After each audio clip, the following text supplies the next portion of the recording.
날씨가 추운데 건강 잘 챙기세요. 구독과 좋아요를 누르면 행복한 일들만 가득 생기실 거예요.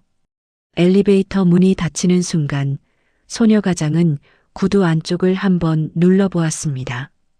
발바닥이 욱신거렸지만 표정만큼은 흐트러뜨릴 수 없었죠. 장례식장 조문객을 안내하다가 그대로 뛰쳐나온 탓에 스타킹 안쪽이 축축하게 젖어 있었고 발뒤꿈치는 벌써 3시간째 아파오고 있었습니다. 화장실에서 잠깐이라도 벗어볼까 싶었지만 시간이 없었어요. 손목시계를 확인했어요. 2시 47분. 면접 시간까지 13분 남았습니다. 엘리베이터 안거울에 비친 얼굴은 생각보다 괜찮아 보였어요. 입술만 한번 깨물어 혈색을 살리고 머리카락 몇 가닥을 귀 뒤로 넘겼습니다. 27층에서 엘리베이터가 섰어요. 문이 열리자 밝은 조명과 함께 차가운 공기가 얼굴을 스쳤습니다. 복도는 생각보다 좁았고 벽면은 전부 유리로 되어 있었어요. 발소리가 바닥에 부딪힐 때마다 작은 메아리가 따라왔습니다. 유리 회의실 앞에 도착했을 때 다리에 힘이 풀리는 걸 느꼈습니다. 하지만 무릎을 굽히지 않았어요. 등을 곧게 펴고 손에 든 서류 가방을 꽉 쥐었습니다. 안내 직원이 책상 앞에 앉아 있었어요. 고개를 들지 않은 채 손가락으로 안쪽을 가리켰습니다. 들어가세요. 목소리는 무덤덤했고 시선은 여전히 모니터를 향하고 있었죠. 소녀 가장은 허리를 숙여 인사했지만 직원은 반응하지 않았습니다. 회의실 문을 밀고 들어갔어요. 손잡이가 차가웠습니다. 문이 열리면서 회의실 안 공기가 복도로 빠져나갔고 동시에 에어컨 바람이 목덜미를 스쳤어요. 온도가 낮았습니다. 팔에 소름이 돋았죠. 창가 쪽에 누군가 앉아 있었습니다. 정장을 입은 남자였어요. 나이는 50 초반쯤 되어 보였고 머리는 단정하게 넘겨져 있었습니다. 기억을 잃은 회장이었죠. 얼굴 윤곽은 뚜렷했지만 눈빛은 초점이 자주 흐려졌어요. 손가락을 만지작거리고 있었습니다. 오른손 엄지가 왼손 검지를 따라 천천히 움직이고 있었죠. 소녀 가장은 책상 앞까지 걸어갔습니다. 이력서를 꺼내려고 가방 지퍼를 열었는데 지퍼가 한 번에 열리지 않았어요. 두 번째 시도에서야 열렸습니다. 이력서를 두 손으로 잡고 회장 쪽으로 조심스럽게 내밀었죠. 그때였습니다. 회장의 손에서 무언가가 미끄러졌어요. 작은 금속 소리가 났습니다. 책상 위를 한번 튕기더니 바닥으로 굴러갔죠. 동그란 물체였어요. 형광등 불빛에 반짝였습니다. 반지였습니다. 소녀 가장은 이력서를 책상 위에 놓고 무릎을 굽혀 반지를 향해 손을 뻗었어요. 손가락 끝이 반지에 닿는 순간 차가운 금속의 감촉이 피부를 타고 올라왔습니다. 집어들었죠. 무게가 있었어요. 생각보다 묵직했습니다. 반지를 손바닥 위에 올려놓고 자세히 들여다봤어요. 옆면에 검은 자국이 있었습니다. 불에 그슬린 흔적이었죠. 마치 누군가 이 반지를 불 속에서 꺼낸 것처럼 보였어요. 손을 조금 돌려 안쪽을 들여다봤습니다. 작은 글자가 새겨져 있었어요. S2M. 각인이었습니다. 숨이 멈췄어요. 목구멍이 갑자기 조여오는 것 같았습니다. 심장이 빠르게 뛰기 시작했죠. 손끝에 힘이 들어가서 반지가 손바닥에 박혔어요. 하지만 아프지 않았습니다. 아픈지 안 아픈지조차 느낄 수 없었어요. 일어서야 한다는 걸 알고 있었지만 무릎이 바닥에서 떨어지지 않았습니다. 고개를 들어 회장을 봤어요. 회장도 반지를 보고 있었습니다. 표정이 조금 굳어 있었죠. 그 반지요. 목소리가 나왔습니다. 본인이 말하고 있다는 게 신기했어요. 입술이 움직이고 공기가 성대를 지나 소리로 변하는 과정이 느껴졌습니다. 회장이 고개를 들었어요. 시선이 마주쳤습니다. 회장의 눈동자가 미세하게 흔들렸죠. 소녀 가장은 천천히 일어났어요. 무릎이 바닥에서 떨어질 때 작은 소리가 났습니다. 스타킹이 쓸리는 소리였죠. 반지를 쥔 손을 가슴 높이까지 들어 올렸습니다. 입술을 한번 눌렀다가 다시 열었어요. 침을 삼키려 했지만 입안이 말라 있었습니다. 불에 그슬린 자국까지 똑같아요. 말이 계속 나왔습니다. 멈출 수가 없었어요. 엄마가 돌아가시기 전까지 한 번도 빼지 않던 반지예요. 회의실 안 공기가 멈춘 것 같았습니다. 에어컨 소리도, 복도에서 들리던 발소리도 모든 게 사라졌어요. 오직 자신의 심장 소리만 귀에 울렸습니다. 회장은 반지를 바라보고 있었어요. 손을 천천히 뻗었습니다. 손가락이 떨리고 있었죠. 반지를 회장의 손바닥 위에 조심스럽게 내려놓았습니다. 금속이 피부에 닿는 작은 소리가 났어요. 손가락으로 반지를 감쌌다가 다시 펼쳤습니다. 몇 번이고 반복했죠. 마치 그 물건이 진짜인지 확인하려는 것처럼 보였어요. 어디서 봤는지는 모르겠는데요. 회장의 목소리는 낮았습니다. 말끝이 흐려졌어요. 한 손을 가슴 쪽으로 가져가 천천히 눌렀습니다. 숨을 한번 크게 들이마셨다가 내쉬었죠. 숨소리가 미세하게 거칠어져 있었어요. 이걸 보면 숨이 좀 막히는 느낌이 들어요. 회장의 손이 가슴에서 떨어지지 않았습니다. 셔츠 위로 손가락 모양이 희미하게 눌려 보였어요. 고개를 천천히 숙였습니다. 소녀 가장은 아무 말도 하지 못한 채 서 있었어요. 입을 열어야 한다는 걸 알았지만 무슨 말을 해야 할지 떠오르지 않았습니다. 이력서는 여전히 책상 위에 놓여 있었고 자신의 이름이 적힌 첫 페이지가 위를 향하고 있었죠. 그때 문이 열리는 소리가 들렸습니다. 보안팀 직원이 들어왔어요. 검은색 정장을 입고 있었고 귀에는 이어폰이 꽂혀 있었습니다. 회장과 짧은 눈짓을 나눴어요. 1초도 되지 않는 시간이었지만 뭔가 전달됐습니다. 직원이 소녀 가장 쪽으로 걸어왔어요. 멈춰 섰을 때 두 사람 사이 거리는 팔 하나 정도였죠.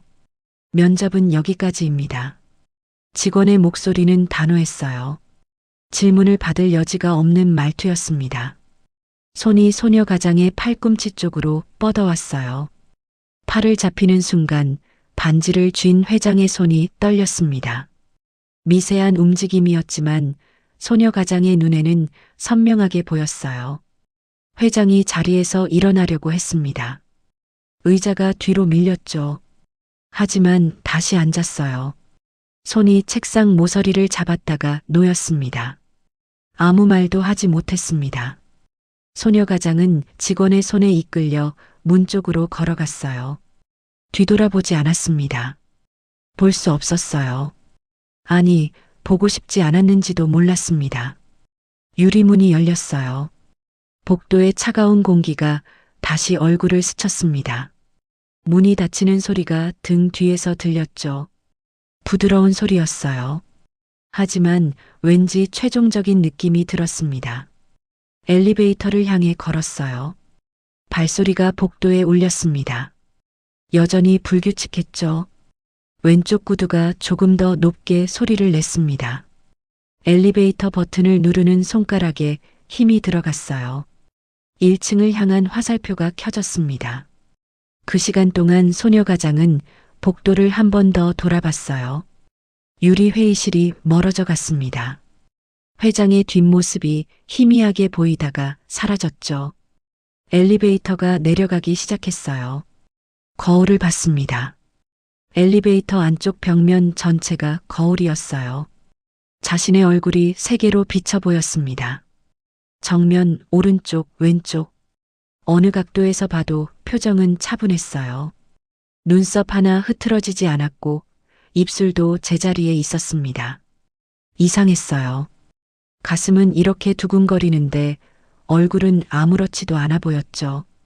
손을 내려다봤어요. 오른손이 코트 주머니 안에 들어가 있었습니다. 주먹을 쥔 모양 그대로 굳어 있었어요. 펴보려고 했지만 손가락이 움직이지 않았습니다. 아니, 움직이고 싶지 않았는지도 몰랐어요. 주머니 안에 든 게 뭔지 확인하고 싶지 않았습니다. 하지만 알고 있었어요. 반지였죠. 회장이 떨어뜨린 그 반지를 주워서 돌려주지 않고 가져온 거였습니다. 언제 주머니에 넣었는지 기억이 나지 않았어요. 보안팀 직원에게 팔을 잡혔을 때였을까요? 아니면 회의실 문을 나설 때였을까요? 확실하지 않았습니다. 엘리베이터가 1층에 도착했어요. 문이 열리자 로비의 소음이 한꺼번에 밀려 들어왔습니다. 사람들의 목소리, 구두 소리, 어디선가 울리는 전화벨 소리. 한 발 내디뎠어요. 대리석 바닥이 구두 밑에서 단단하게 느껴졌습니다. 회전문을 지나 건물 밖으로 나왔어요. 늦은 오후의 햇빛이 얼굴을 찔렀습니다. 눈을 가늘게 떴죠. 바람이 불었어요. 차갑지도 따뜻하지도 않은 바람이었습니다. 머리카락 몇 가닥이 날렸지만 손으로 넘기지 않았어요. 그냥 두었습니다. 인도 끝까지 걸어갔어요. 신호등이 빨간불이었습니다. 멈춰섰죠. 차들이 눈앞을 지나갔어요. 주머니 속 주먹이 조금 풀렸어요. 손가락 사이로 반지의 윤곽이 느껴졌습니다. 차갑고 딱딱하고 둥글었어요. 엄마가 끼고 있던 반지와 똑같았습니다. 그을린 자국까지, 안쪽 각인까지 모든 게 일치했어요. 그때 주머니 안에서 진동이 울렸습니다. 휴대전화였어요. 손을 빼내 화면을 확인했습니다. 동생이었죠. 전화를 받았어요. 누나, 면접은 어땠어? 동생의 목소리는 밝았습니다. 기대에 찬 톤이었어요. 소녀 가장은 입을 열려다 말고 신호등을 봤습니다. 여전히 빨간불이었어요. 누나? 동생이 다시 불렀습니다. 조금 불안해진 목소리였어요. 소녀 가장은 시선을 도로 쪽으로 돌렸어요. 차들이 계속 지나가고 있었습니다. 하나, 둘, 셋. 세어보다가 멈췄어요. 면접은 그냥 말이 제대로 나오지 않았습니다. 목소리가 갈라졌어요. 그냥? 그게 무슨... 조금 늦어질 것 같아. 집에서 기다려. 동생이 뭔가 더 물으려는 걸 알았지만 끊어버렸습니다. 전화를 귀에서 떼어냈어요. 화면이 꺼지지 않은 채로 손에 들려 있었습니다. 동생 이름이 몇 초 더 떠 있다가 사라졌죠. 신호등이 초록불로 바뀌었지만 걸어가지 않고 그냥 서 있었어요. 사람들이 옆을 지나갔습니다. 어깨가 스쳤지만 신경 쓰지 않았어요. 반지를 꺼내봐야 할까요? 정말 엄마의 반지가 맞는지 다시 확인해야 할까요? 손을 주머니 안으로 넣었어요. 손가락 끝이 금속에 닿았습니다. 집어 들려다 말았습니다. 지금 여기서 꺼내보면 뭔가 돌이킬 수 없는 일이 벌어질 것 같았어요. 손을 빼냈습니다. 반지는 그대로 주머니 안에 두었어요.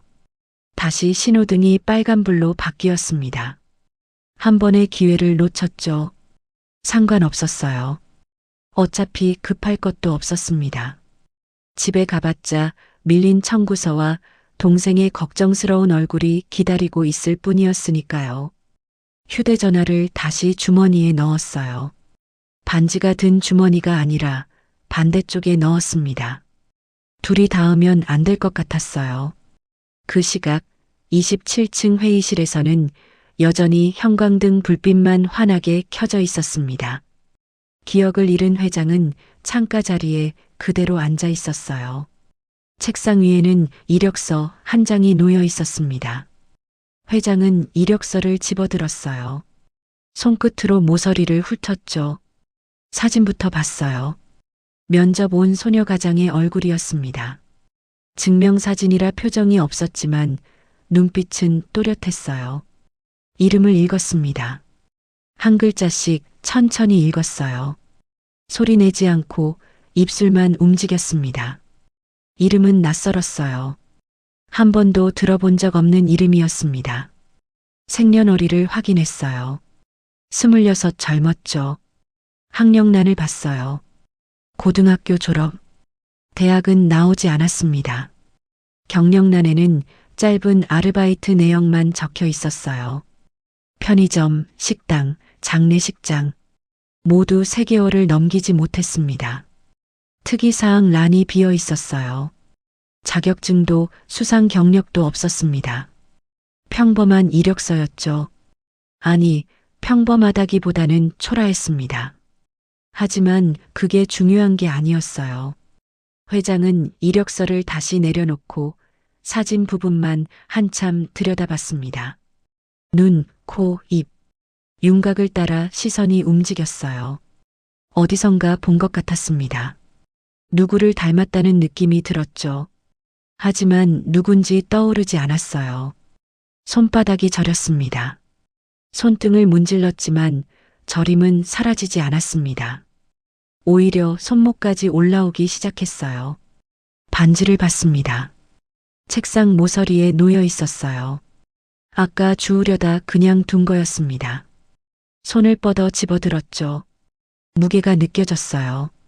가벼운 금속이었지만 왠지 무겁게 느껴졌습니다. 반지를 뒤집어 안쪽을 들여다봤어요. S2M이라는 각인이 보였습니다. 글씨체가 오래되어 보였어요. 손으로 만든 것 같았습니다. 기계로 찍은 게 아니라 누군가 하나하나 새긴 것처럼 느껴졌죠. 가슴이 조여왔습니다. 갑자기 숨쉬기가 힘들어졌어요. 넥타이가 목을 조르는 것 같았습니다. 한 손으로 넥타이를 잡아당겼지만 나아지지 않았어요. 숨을 크게 들이마셨어요. 천천히 내쉬었습니다. 1번, 2번, 3번.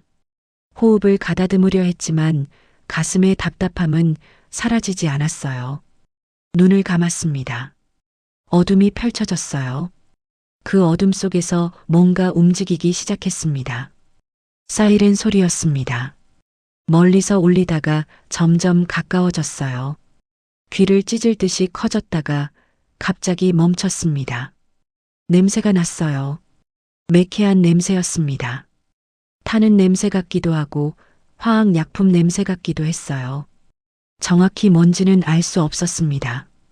눈을 떴어요. 회의실이 다시 보였습니다. 형광등, 책상, 의자. 모든 게 제자리에 있었어요. 하지만 가슴의 답답함은 여전했습니다.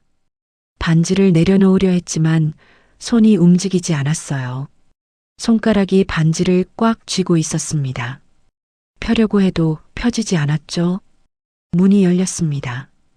비서가 들어왔어요. 서류 몇 장을 들고 있었습니다. 회장님, 비서가 조심스럽게 불렀어요. 회장은 고개를 들지 않았습니다. 반지를 쥔 손을 책상 밑으로 내렸어요. 기록을 좀 가져와 보세요. 목소리가 생각보다 낮게 나왔습니다. 쉰 것처럼 들렸어요. 어떤 기록을 말씀하시는 건가요? 비서가 물었습니다. 조심스러운 톤이었어요. 회장은 이력서를 손가락으로 가리켰어요. 이 사람, 관련된 거 있으면 다 가져와 보세요. 비서가 이력서를 들어 이름을 확인했습니다. 고개를 끄덕였어요. 알겠습니다. 나가려던 비서가 문 앞에서 멈칫했어요. 회장님, 괜찮으신가요? 안색이. 괜찮습니다. 회장이 짧게 대답했어요. 비서는 더 묻지 않고 나갔습니다. 문이 조용히 닫혔어요. 회장은 반지를 쥔 손을 다시 책상 위로 올렸습니다. 천천히 손을 펴봤어요. 손바닥에 반지 자국이 빨갛게 남아 있었습니다. 힘을 너무 많이 준 거였죠. 의자를 뒤로 밀고 일어났어요. 창가로 걸어갔습니다. 유리창 너머로 도시가 내려다 보였어요. 빌딩들 사이로 도로가 보였고 그 위로 차들이 움직이고 있었습니다. 한 대의 차가 눈에 들어왔어요. 검은색 승용차였습니다. 다른 차들과 섞여 있었지만 유난히 눈에 띄었어요. 속도가 느렸기 때문이었죠. 다른 차들은 빠르게 지나가는데 그 차만 천천히 움직이고 있었습니다. 회장은 그 차를 계속 지켜봤어요. 차가 신호등에 멈췄습니다. 신호가 바뀌어도 출발하지 않았어요. 뒤에서 경적이 울렸을 거예요. 하지만 차는 움직이지 않았습니다. 한참 뒤에야 차가 천천히 출발했어요. 도로를 따라 멀어져 갔습니다. 시야에서 사라질 때까지 회장은 그 차를 놓치지 않았어요. 왼손을 들어 반지를 다시 들여다봤습니다. S2M. 알파벳 2개가 전부였어요. 하지만 이 두 글자가 뭔가 중요한 의미를 가지고 있다는 걸 알 수 있었습니다. S는 누구였을까요? M은 또 누구였을까요? 회장은 손을 주머니에 넣고 반지를 감췄어요. 창밖을 계속 보고 있었습니다. 해가 서쪽으로 기울고 있었어요. 빌딩 그림자가 길어지기 시작했습니다. 아래쪽 어딘가에 면접 온 소녀 가장이 걷고 있을 거예요. 손 주머니에 반지를 넣은 채로 집으로 돌아가고 있을 거였습니다. 회장은 문득 궁금해졌어요. 그 사람은 지금 무슨 생각을 하고 있을까요? 반지를 보고 무엇을 느꼈을까요? 왜 엄마의 반지라고 말했을까요? 대답은 없었습니다. 그저 빌딩 숲 사이로 해가 계속 지고 있을 뿐이었어요. 원룸 건물 입구에 도착했을 때는 이미 어둑해져 있었습니다. 가로등 불빛이 골목을 희미하게 비추고 있었어요. 계단을 올라가는 발걸음이 무겁게 느껴졌습니다. 한 층씩 올라갈 때마다 구두 속 발 뒤꿈치가 쓰라렸어요. 계단 손잡이를 잡은 손에 힘이 들어갔습니다. 복도 끝 201호 앞에 섰어요. 문 아래쪽으로 불빛이 새어나오고 있었습니다. 동생이 집에 있다는 뜻이었죠. 열쇠를 꺼내 문을 열었어요. 손이 떨려서 자물쇠 구멍에 한 번에 들어가지 않았습니다. 두 번째 시도에서야 열쇠가 돌아갔어요. 문을 밀고 들어서자 좁은 공간이 한눈에 들어왔습니다. 현관, 부엌, 방이 하나로 이어진 구조였어요. 불이 켜져 있었습니다. 책상 위 스탠드와 천장의 형광등, 둘 다 켜져 있었죠. 전기세가 걱정됐지만 뭐라 하지 않았어요. 동생이 공부하려면 밝아야 했으니까요. 동생은 책상 앞에 앉아 문제집을 펼쳐놓고 있었어요. 고개를 들지 않았습니다. 연필을 쥔 손만 종이 위를 움직이고 있었죠. 소녀 가장은 조용히 신발을 벗었어요. 구두를 신발장에 넣으려다 멈췄습니다. 발 뒤꿈치가 욱신거렸어요. 양말을 내려다봤습니다. 흰색 양말이었는데 뒤꿈치 부분이 붉게 물들어 있었어요. 피었습니다. 생각보다 많이 번져 있었죠. 구두 안쪽을 확인했어요. 뒤축 부분에 핏자국이 묻어 있었습니다. 오늘 아침부터 신고 다닌 거였어요.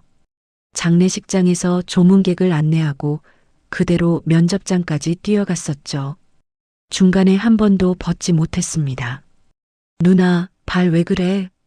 동생의 목소리가 들렸어요. 고개를 들었더니 동생이 의자를 돌려 이쪽을 보고 있었습니다.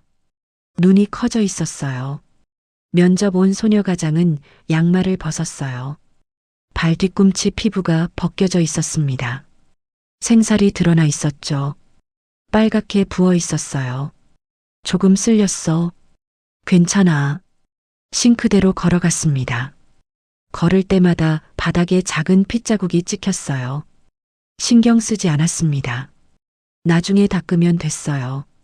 수도꼭지를 틀었어요. 찬물이 나왔습니다. 양말을 물에 적셔 비벼 빨았어요. 붉은 물이 싱크대로 흘러내렸습니다. 한참을 비비고 나서야 핏물이 빠졌죠. 양말을 짜서 싱크대 옆 선반에 걸쳐 두었어요. 발을 씻었습니다. 찬물이 상처 부위에 닿자 따끔했어요. 이를 악물고 계속 씻어냈습니다.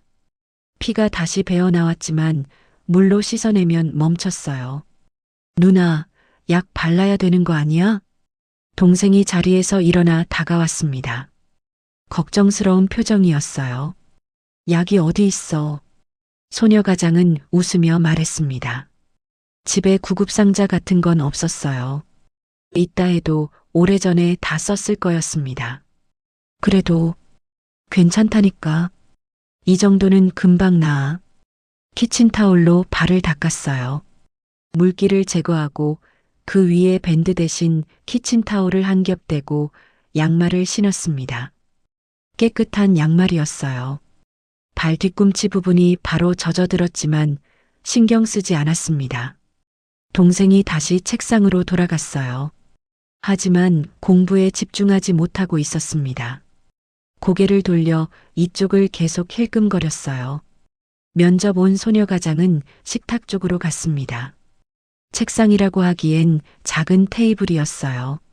접이식이라 다리가 불안정했습니다. 테이블 위에 종이들이 쌓여 있었어요. 공과금 고지서였습니다. 전기세, 수도세, 가스비. 빨간 글씨로 최종 납부 기한이 적혀 있었어요. 날짜는 사흘 전이었습니다. 이미 지나간 기한이었죠. 고지서 밑에 또 다른 종이가 있었어요. 학원비 안내장이었습니다. 동생이 다니는 학원에서 온 거였어요. 이번 달 학원비를 아직 내지 못했다는 내용이었습니다. 다음 주까지 납부하지 않으면 수강이 중단될 수 있다는 문구가 밑줄 쳐져 있었어요. 소녀 가장은 종이들을 모아 봉투에 넣었습니다. 차곡차곡 접어서 넣었어요. 봉투를 서랍에 넣고 닫았습니다. 서랍 손잡이가 헐거워서 한 번에 닫히지 않았어요. 두 번째 시도에서야 제대로 들어갔습니다. 주머니 속 반지가 생각났어요. 꺼내야 할까요? 이 반지를 어떻게 해야 할까요? 회장에게 돌려줘야 할까요? 아니면 그냥 버려야 할까요? 손을 주머니에 넣었습니다. 반지를 만졌어요. 여전히 차갑고 딱딱했습니다. 꺼내려다 말았어요. 지금은 아니었습니다. 동생 앞에서 꺼낼 순 없었어요. 누나, 배고파? 동생이 책상에서 말했습니다. 고개는 여전히 문제집을 향하고 있었어요. 소녀 가장은 냉장고를 열었습니다. 안에는 거의 아무것도 없었어요. 계란 2개, 김치 반 통, 밥이 조금 남은 통. 그게 전부였습니다. 라면 끓여줄까? 응. 동생이 짧게 대답했어요. 목소리에 힘이 없었습니다. 라면을 꺼냈어요. 봉지가 하나 남아 있었습니다. 냄비에 물을 붓고 가스레인지에 올렸어요. 불을 켰습니다. 파란 불꽃이 냄비 밑을 핥기 시작했죠. 물이 끓기를 기다리면서 창밖을 봤어요. 커튼이 반쯤 쳐져 있었습니다. 커튼 사이로 골목이 보였어요. 가로등 불빛이 흔들리고 있었습니다. 그때 차 한 대가 눈에 들어왔어요. 검은색 승용차였습니다. 골목 입구에 세워져 있었어요. 엔진이 꺼져 있는 것 같았습니다. 헤드라이트도 꺼져 있었죠. 이상했어요. 저 차는 아침부터 저기 있었던 것 같았습니다. 면접 가기 전에도 봤던 기억이 났어요. 같은 차인지 확실하지 않았지만 위치가 똑같았습니다. 물이 끓기 시작했어요. 부글부글 소리가 났습니다. 라면과 스프를 넣었어요. 저어주다가 다시 창밖을 봤습니다. 차가 여전히 거기 있었어요. 안에 사람이 있는지 없는지 알 수 없었어요. 거리가 멀어서 잘 보이지 않았습니다. 라면이 익었어요. 불을 끄고 그릇에 덜어냈습니다. 계란을 하나 넣을까 하다가 말았어요. 내일 아침 먹을 게 없었습니다. 아껴야 했어요. 다 됐어. 그릇을 들고 식탁에 놓았습니다. 동생이 자리에서 일어나 왔어요. 젓가락을 들어 후루룩 소리를 내며 먹기 시작했습니다. 소녀 가장은 먹지 않았어요. 배가 고프지 않았습니다. 아니, 고픈지 아닌지조차 느껴지지 않았어요. 그냥 의자에 앉아 동생이 먹는 걸 지켜봤습니다. 누나는 안 먹어? 동생이 고개를 들어 물었어요. 입 주변에 국물이 묻어 있었습니다. 나는 아까 먹었어. 거짓말이었어요. 오늘 하루 제대로 먹은 게 없었습니다. 아침에 식빵 한 조각, 점심은 건너뛰었고 저녁도 지금까지 먹지 않았죠. 동생이 더 묻지 않고 라면을 계속 먹었어요. 금방 다 먹어 치웠습니다. 그릇이 비었어요. 맛있었어? 응. 동생이 그릇을 싱크대에 가져다 놓았어요. 그리고 다시 책상으로 돌아갔습니다. 문제집을 펼쳤지만 연필을 들지 않았어요. 그냥 책을 보고 있었습니다. 소녀가장은 설거지를 했어요. 그릇 하나, 냄비 하나. 금방 끝났습니다. 물기를 닦아 선반에 올려놓았어요.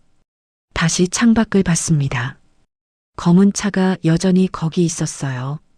조금 전보다 헤드라이트가 켜져 있었습니다. 희미하게 불빛이 보였어요. 꺼졌다 켜지기를 반복했습니다.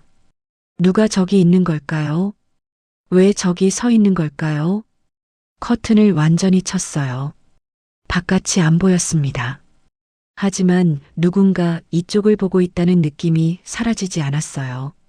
밤이 깊어갔습니다. 동생은 책상에서 졸고 있었어요. 고개가 떨어질 듯 말 듯 흔들리고 있었습니다. 자야지. 내일 학교 가야 되잖아. 동생이 고개를 들었어요. 눈이 반쯤 감겨 있었습니다. 응, 누나도 자. 동생이 일어나 이불 쪽으로 갔어요. 방 한쪽에 이불이 깔려 있었습니다. 2개였어요. 나란히 놓여 있었죠. 동생이 이불 속으로 들어갔어요.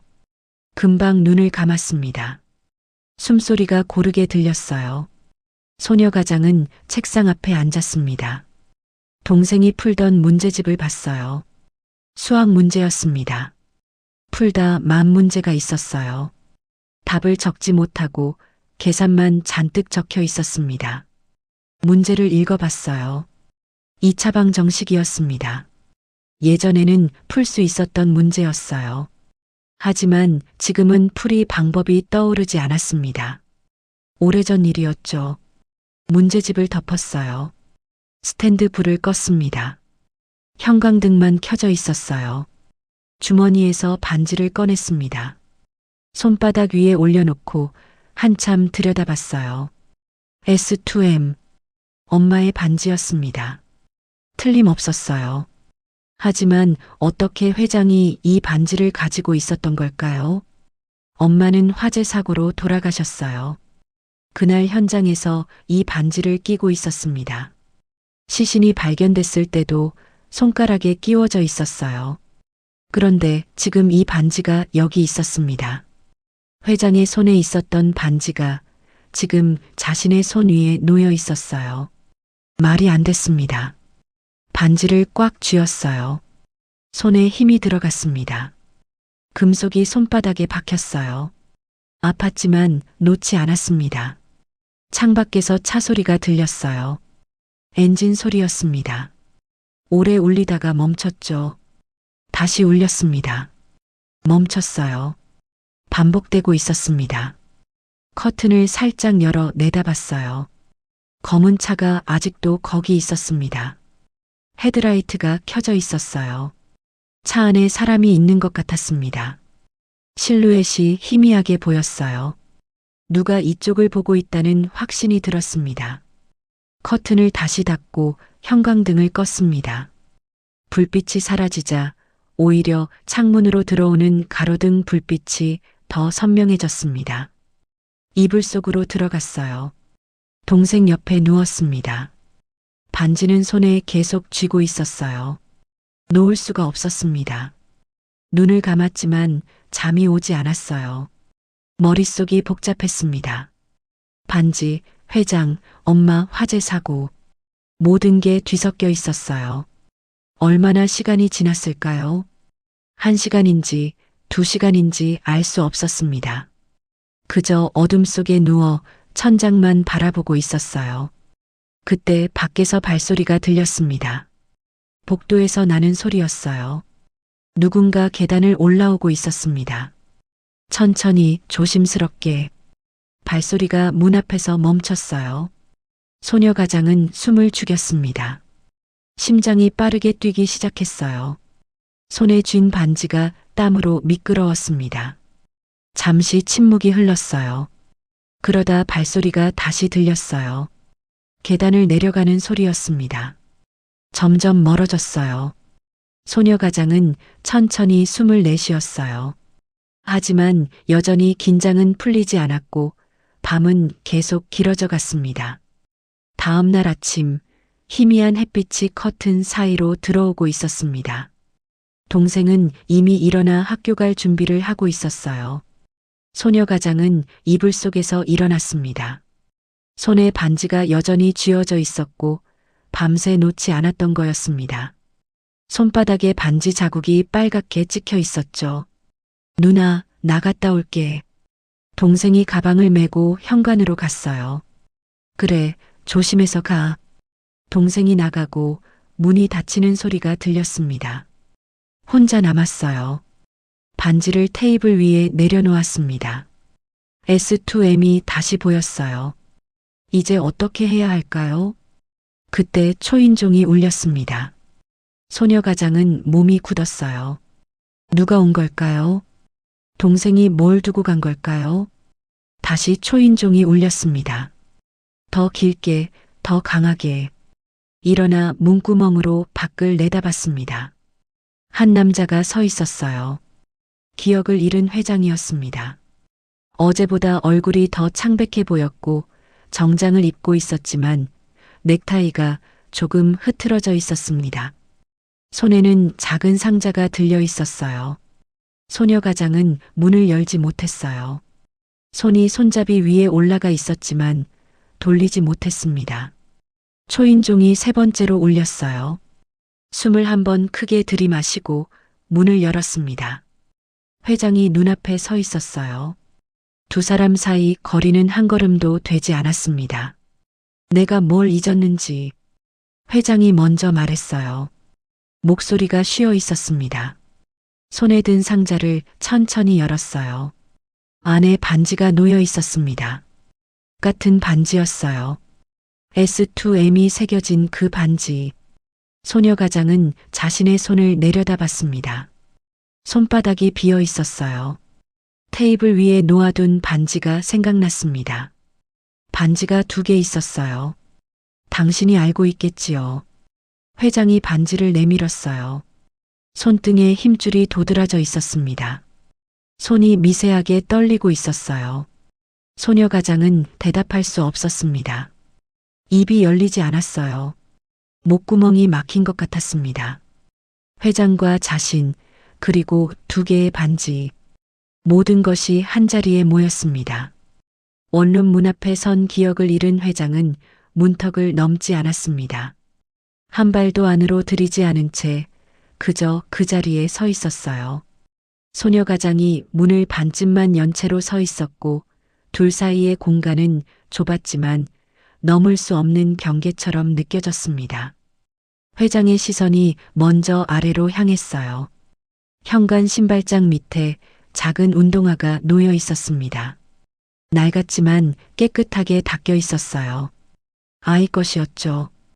회장은 시선을 거두지 못했습니다. 운동화를 한참 보다가 천천히 고개를 들어 소녀 가장을 봤어요. 소녀 가장은 여전히 말이 없었습니다. 손만 문 손잡이를 꽉 쥐고 있었죠. 이걸 회장이 먼저 입을 열었어요. 목소리가 아침 공기 속에서 낮게 깔렸습니다. 언제 보셨습니까? 질문이라기보다 중얼거림에 가까웠어요. 하지만 소녀 가장은 들었습니다. 손이 문 손잡이에서 떨어졌어요. 잠시 망설이다가 뒤로 돌아섰습니다. 잠깐만요. 소녀 가장이 방 안으로 들어갔어요. 회장은 문 밖에 그대로 서 있었고 움직이지 않았어요. 복도는 좁았고 페인트가 벗겨진 벽이 양쪽으로 이어져 있었습니다. 안에서 무언가 뒤지는 소리가 들렸어요. 서랍이 열리고 닫히는 소리, 종이가 넘어가는 소리. 그러다 멈췄습니다. 발소리가 다시 가까워졌어요.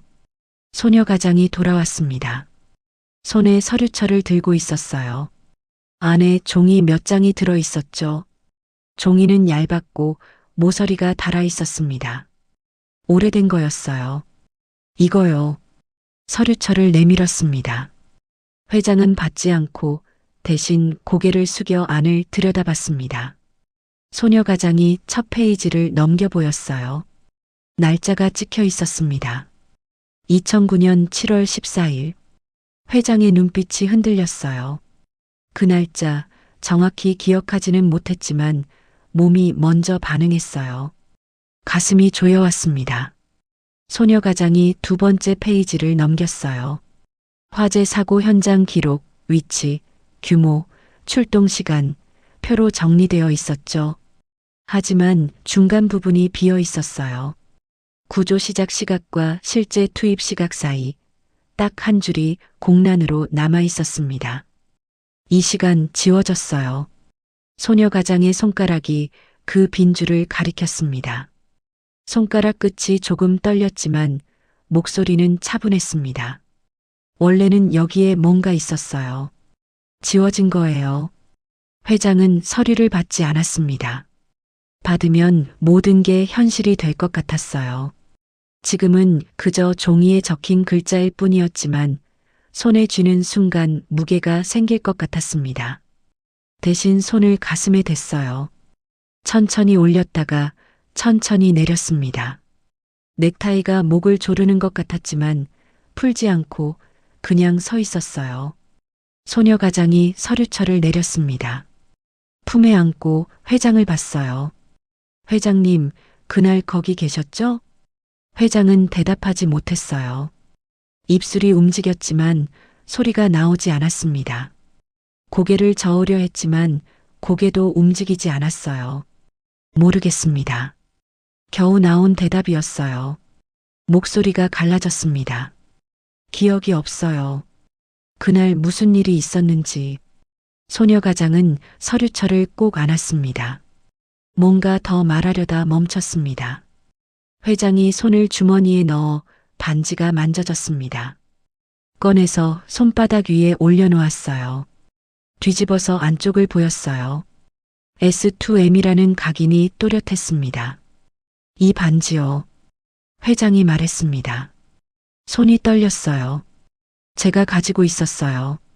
어디서 났는지, 누구 거였는지 아무것도 기억나지 않아요. 소녀 가장이 반지를 봤습니다. 눈빛이 흔들렸어요. 입술이 파르르 떨렸습니다. 그날 소녀 가장의 목소리가 낮게 깔렸어요. 현장 책임자에게 맡겼던 기억은 없으세요? 회장이 고개를 저었습니다. 천천히 확실하게. 없습니다. 현장 책임자가 누군지도 모르겠어요. 그럼 어떻게 이 반지를 가지고 계셨어요? 소녀 가장의 목소리가 높아졌습니다. 감정이 올라오고 있었어요. 손이 서류철을 더 꽉 쥐었습니다. 회장은 대답할 수 없었어요. 그저 반지만 내려다보고 있었습니다. S2M. 두 글자가 눈에 박혔어요. 엄마가. 소녀 가장이 말을 이었습니다. 목소리가 갈라졌어요. 엄마가 맡아달라고 했어요. 구조 들어가기 전까지요. 회장의 손이 멈췄습니다. 반지를 쥔 손에 힘이 들어갔어요. 맡아달라고? 네. 구조대가 도착하기 전에 엄마가 이 반지를 빼서 누군가에게 줬어요. 나중에 전해달라고. 누구한테요? 모르겠어요. 그걸 제가 알았으면 진작에 찾아갔겠죠. 침묵이 흘렀습니다. 복도 형광등이 깜빡이는 소리, 멀리서 차 소리가 들렸습니다. 누군가 출근하는 소리였죠. 회장은 반지를 다시 뒤집어 봤습니다. 바깥쪽에 그을린 자국이 있었어요. 불에 탄 흔적이었습니다. 손가락으로 그 부분을 천천히 훑었어요. 거칠게 느껴졌습니다. 화재 현장에서. 회장이 중얼거렸어요. 이게 나왔다는 건가요? 소녀 가장이 고개를 끄덕였습니다. 눈시울이 붉어져 있었어요. 하지만 눈물은 흘리지 않았습니다. 참고 있었어요. 엄마 손에서요. 구조대가 발견했을 때 손에 쥐고 있었대요. 그럼 회장이 말을 잇지 못했습니다. 생각이 복잡해졌어요. 반지가 두 개라는 게 무슨 의미일까요? 같은 각인, 같은 그을린 자국. 하나는 자신이 가지고 있었고, 하나는 화재 현장에서 나왔다. 혹시 회장이 조심스럽게 물었어요. 짝이었나요? 이 반지.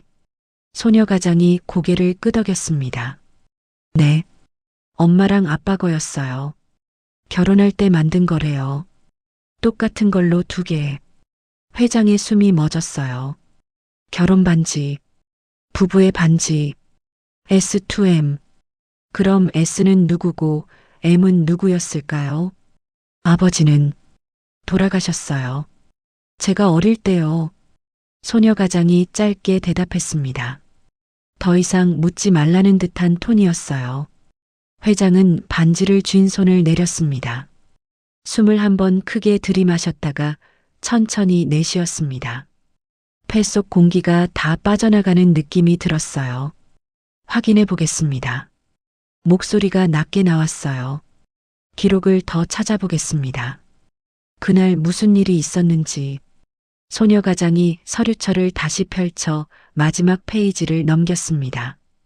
흑백 복사본 사진 한 장이 끼워져 있었어요. 화재 현장 사진이었죠. 건물이 반쯤 무너져 있었고 연기가 하늘로 올라가고 있었어요. 이 건물이에요. 엄마가 일하던 곳. 회장이 사진을 봤습니다. 건물 외관 어디선가 본 것 같았습니다. 정확히 어디인지는 떠오르지 않았지만 분명 본 적이 있었어요. 그때 안에서 연필 떨어지는 소리가 들렸어요. 작은 소리였지만 조용한 복도에서는 또렷하게 들렸습니다. 회장과 소녀 가장 둘 다 방 안을 봤어요. 문이 반쯤 열려 있어서 안이 조금 보였습니다. 책상이 보였고 의자가 보였어요. 하지만 사람은 보이지 않았습니다. 소녀 가장이 황급히 뒤를 돌아봤어요. 동생이 학교 갔다고 생각했는데 혹시 아직 있는 걸까? 아니면 돌아온 걸까요? 동생이. 소녀 가장이 중얼거렸습니다. 회장은 한 발 뒤로 물러섰어요. 문턱에서 완전히 벗어났습니다. 오늘은 이만 가보겠습니다. 소녀 가장이 고개를 들어 회장을 봤습니다. 기록 찾으시면 알려주실 거예요? 그러겠습니다. 돌아서려다 한 가지 더 물어야 할 게 있었습니다. 혹시 어머님 성함이 어떻게 되세요? 소녀 가장이 잠시 망설였어요. 대답해야 할까요? 말아야 할까요? 하지만 결국 입을 열었습니다. 민지예요. 이민지. 이민지. 회장이 이름을 되뇌었고 낯설지 않았습니다. 어디선가 들어본 것 같은 하지만 역시 정확히 떠오르지 않았습니다. 감사합니다. 회장이 허리를 숙여 인사했어요. 소녀 가장은 대답하지 않았습니다. 그저 문을 조금 더 닫았어요. 회장이 복도를 걸어 나갔습니다. 계단을 내려가는 소리가 점점 멀어졌어요. 소녀 가장은 문을 완전히 닫고 등을 문에 기댔습니다. 서류철을 품에 안은 채 천천히 바닥에 주저앉았어요. 방 안을 봤습니다. 연필이 바닥에 떨어져 있었어요. 아까 소리는 그거였습니다. 책상 위에 놓여 있던 연필이 굴러 떨어진 거였죠. 동생은 없었어요. 진작에 학교 갔었습니다. 소녀 가장은 서류철을 펼쳐 화재 현장 사진을 다시 봤어요. 무너진 건물, 연기, 소방차. 엄마가 마지막으로 있던 곳이었습니다. 손이 사진 위로 갔어요. 건물 입구 부분을 천천히 훑었습니다. 엄마가 어디쯤 있었을까요? 구조를 기다리면서 무슨 생각을 했을까요? 반지를 빼서 누군가에게 맡겼다고 했습니다. 나중에 전해달라고. 그게 회장이었던 걸까요? 회장이 그날 현장에 있었던 걸까요? 하지만 회장은 기억하지 못했어요. 아무것도 기억하지 못한다고 했습니다. 그럼 누가 알고 있을까요? 진실을 아는 사람은 누구일까요? 소녀 가장은 서류철을 덮었습니다. 일어서서 책상 서랍에 다시 넣고 서랍을 닫으려다 손을 멈췄습니다. 테이블 위에 반지가 놓여 있었어요. 어젯밤 쥐고 자던 그 반지 집어들어 손바닥 위에 올렸어요. 회장이 가져온 반지와 똑같았습니다. 구별할 수가 없었어요. 두 개의 반지, 하나는 엄마의 것, 하나는 아빠의 것. 그런데 왜 둘 다 남아 있는 걸까요? 엄마 손에서 하나가 나왔고 회장이 하나를 가지고 있었다. 아빠는 오래전에 돌아가셨는데 뭔가 맞지 않았어요. 소녀 가장은 반지를 다시 서랍에 넣었습니다. 서류철 옆에 나란히 놓고 서랍을 닫았습니다. 이번에는 제대로 닫혔어요. 창문으로 갔습니다. 커튼을 열어 밖을 내다봤어요. 아래쪽 골목에 검은 차가 여전히 서 있었습니다. 어젯밤부터 계속 거기 있었어요. 회장의 차였을까? 아니면 다른 누군가였을까요? 차에서 한 남자가 내렸어요. 고개를 들어 이쪽을 봤어요. 소녀 가장은 재빨리 커튼을 닫았습니다. 심장이 빠르게 뛰기 시작했어요. 누가 지켜보고 있는 것이 분명했어요. 하지만 누가 그리고 왜일까요? 대답은 없었습니다. 그저 닫힌 커튼 너머로 희미하게 차 문 닫히는 소리만 들려왔어요. 회사 지하 자료실은 창이 하나도 없었습니다. 계단을 내려올 때마다 공기가 눅눅하게 변했고 마지막 계단을 밟았을 때는 종이와 곰팡이 냄새가 섞여 코를 찔렀어요.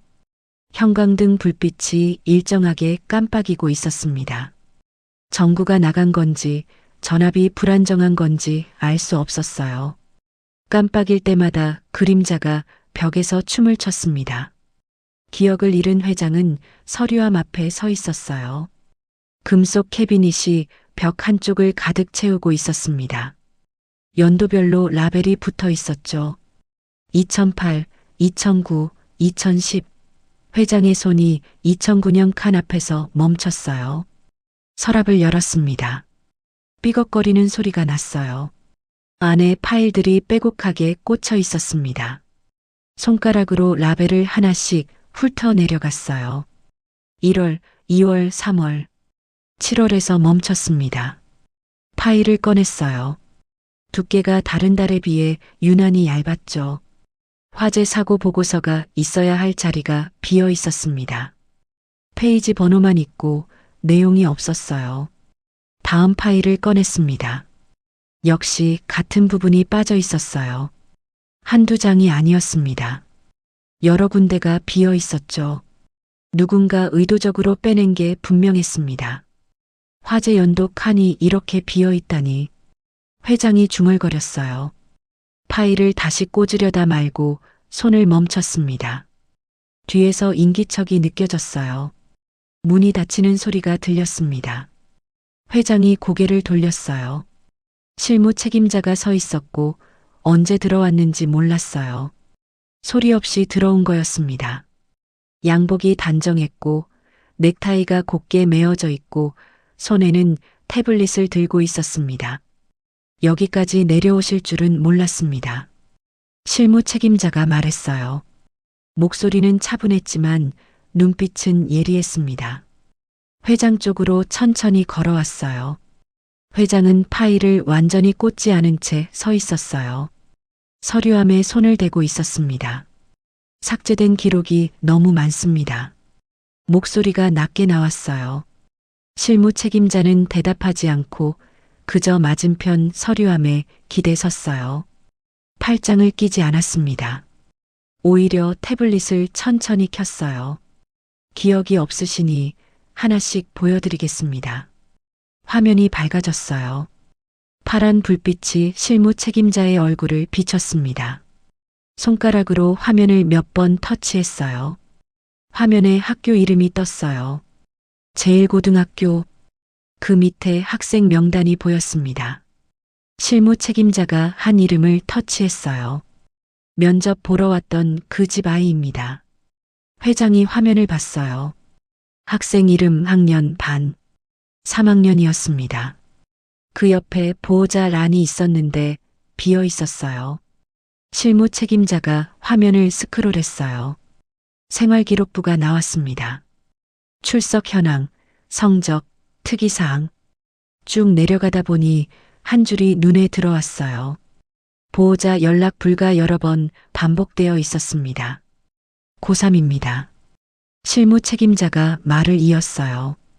생활기록부에 보호자 공란이 오래 남아있더군요. 요즘은 이런 경우 바로 복지 연계로 넘어갑니다. 회장이 화면에서 시선을 떼지 못했어요. 보호자 연락 불가. 그 네 글자가 계속 눈에 들어왔습니다.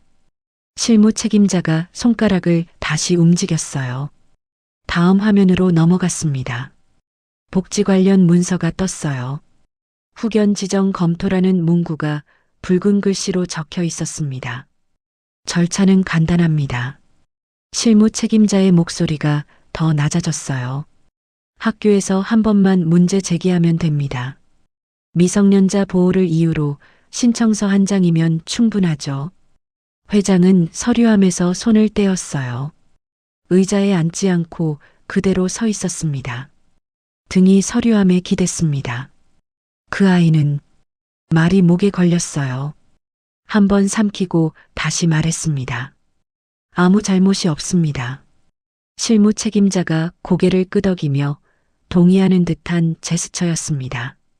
그래서 더 빠릅니다. 잘못이 없으니 저항할 이유도 없죠. 순순히 받아들일 겁니다. 침묵이 흘렀어요. 회장은 태블릿 화면을 더 이상 보지 않았습니다. 시선을 바닥으로 내렸어요. 회색 콘크리트 바닥, 금이 가 있었죠. 금을 따라 시선이 움직였습니다. 그 시각 원룸 책상 앞에서 소녀가장은 문제집을 펼쳐놓고 있었어요. 동생이 풀다 맘문제를 보고 있었습니다. 2차 방 정식이었죠. 계산식이 길게 적혀 있었지만 답은 비어 있었어요. 연필을 들어 빈칸에 계산을 시작했습니다. 하지만 숫자가 맞지 않았어요. 지우개로 지우고 다시 썼습니다. 역시 틀렸어요. 연필 끝이 같은 줄을 세 번째로 지나갔습니다. 왜 이렇게 집중이 안 될까요? 간단한 문제였는데 풀리지 않았어요. 손에 힘이 들어가지 않았습니다. 연필을 쥔 손가락이 아팠어요. 휴대전화가 울렸습니다. 책상 모서리에 놓여있던 전화가 진동하며 소리를 냈어요. 화면을 봤습니다. 번호가 표시되어 있었어요. 학교였습니다. 받지 않으려 했어요. 하지만 진동이 계속됐습니다. 멈추지 않았어요. 결국 통화 버튼을 눌렀습니다. 여보세요.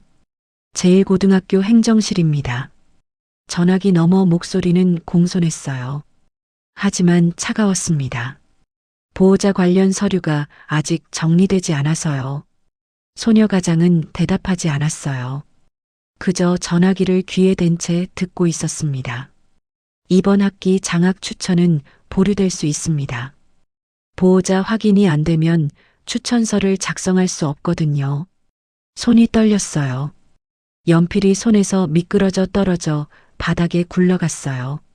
언제까지 제출하면 되나요? 목소리가 갈라졌습니다. 전화기 너머 사람이 잠시 침묵했어요. 서류 넘기는 소리가 들렸습니다.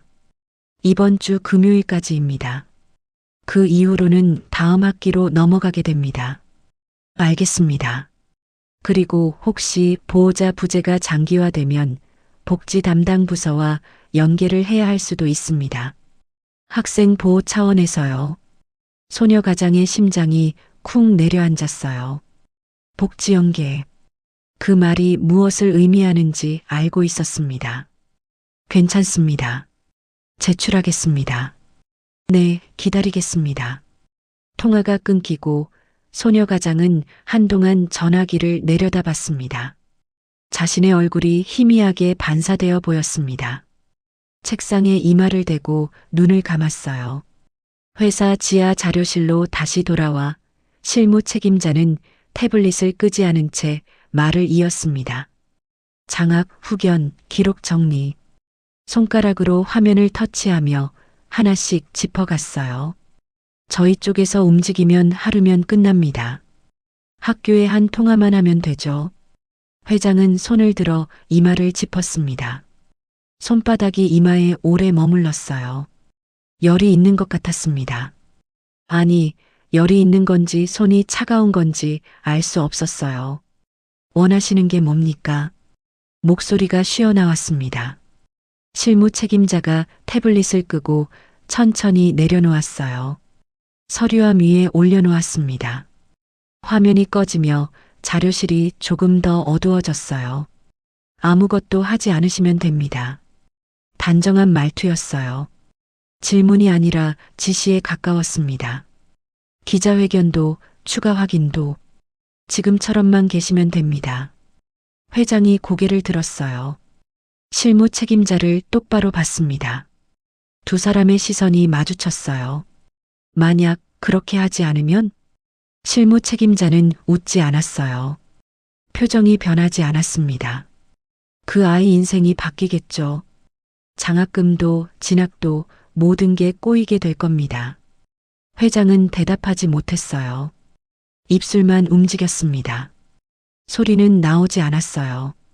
실무 책임자가 안주머니에서 봉투를 꺼내 회장 쪽으로 내밀었어요. 이미 준비는 다 되어 있습니다. 회장이 봉투를 받아서 열었습니다. 안에 서류 몇 장이 들어 있었어요. 꺼내서 펼쳐봤습니다. 제목이 눈에 들어왔어요. 화재 사고 최종 보고서. 그 밑에 작은 글씨로 적혀 있었습니다. 구조 지연 불가피. 내용을 읽어 내려갔어요. 현장 상황, 인력 부족, 장비 미비. 여러 이유가 나열되어 있었습니다. 마지막 문장에 밑줄이 그어져 있었어요. 책임 소재 없음. 서명란엔 빈칸이 아니었습니다.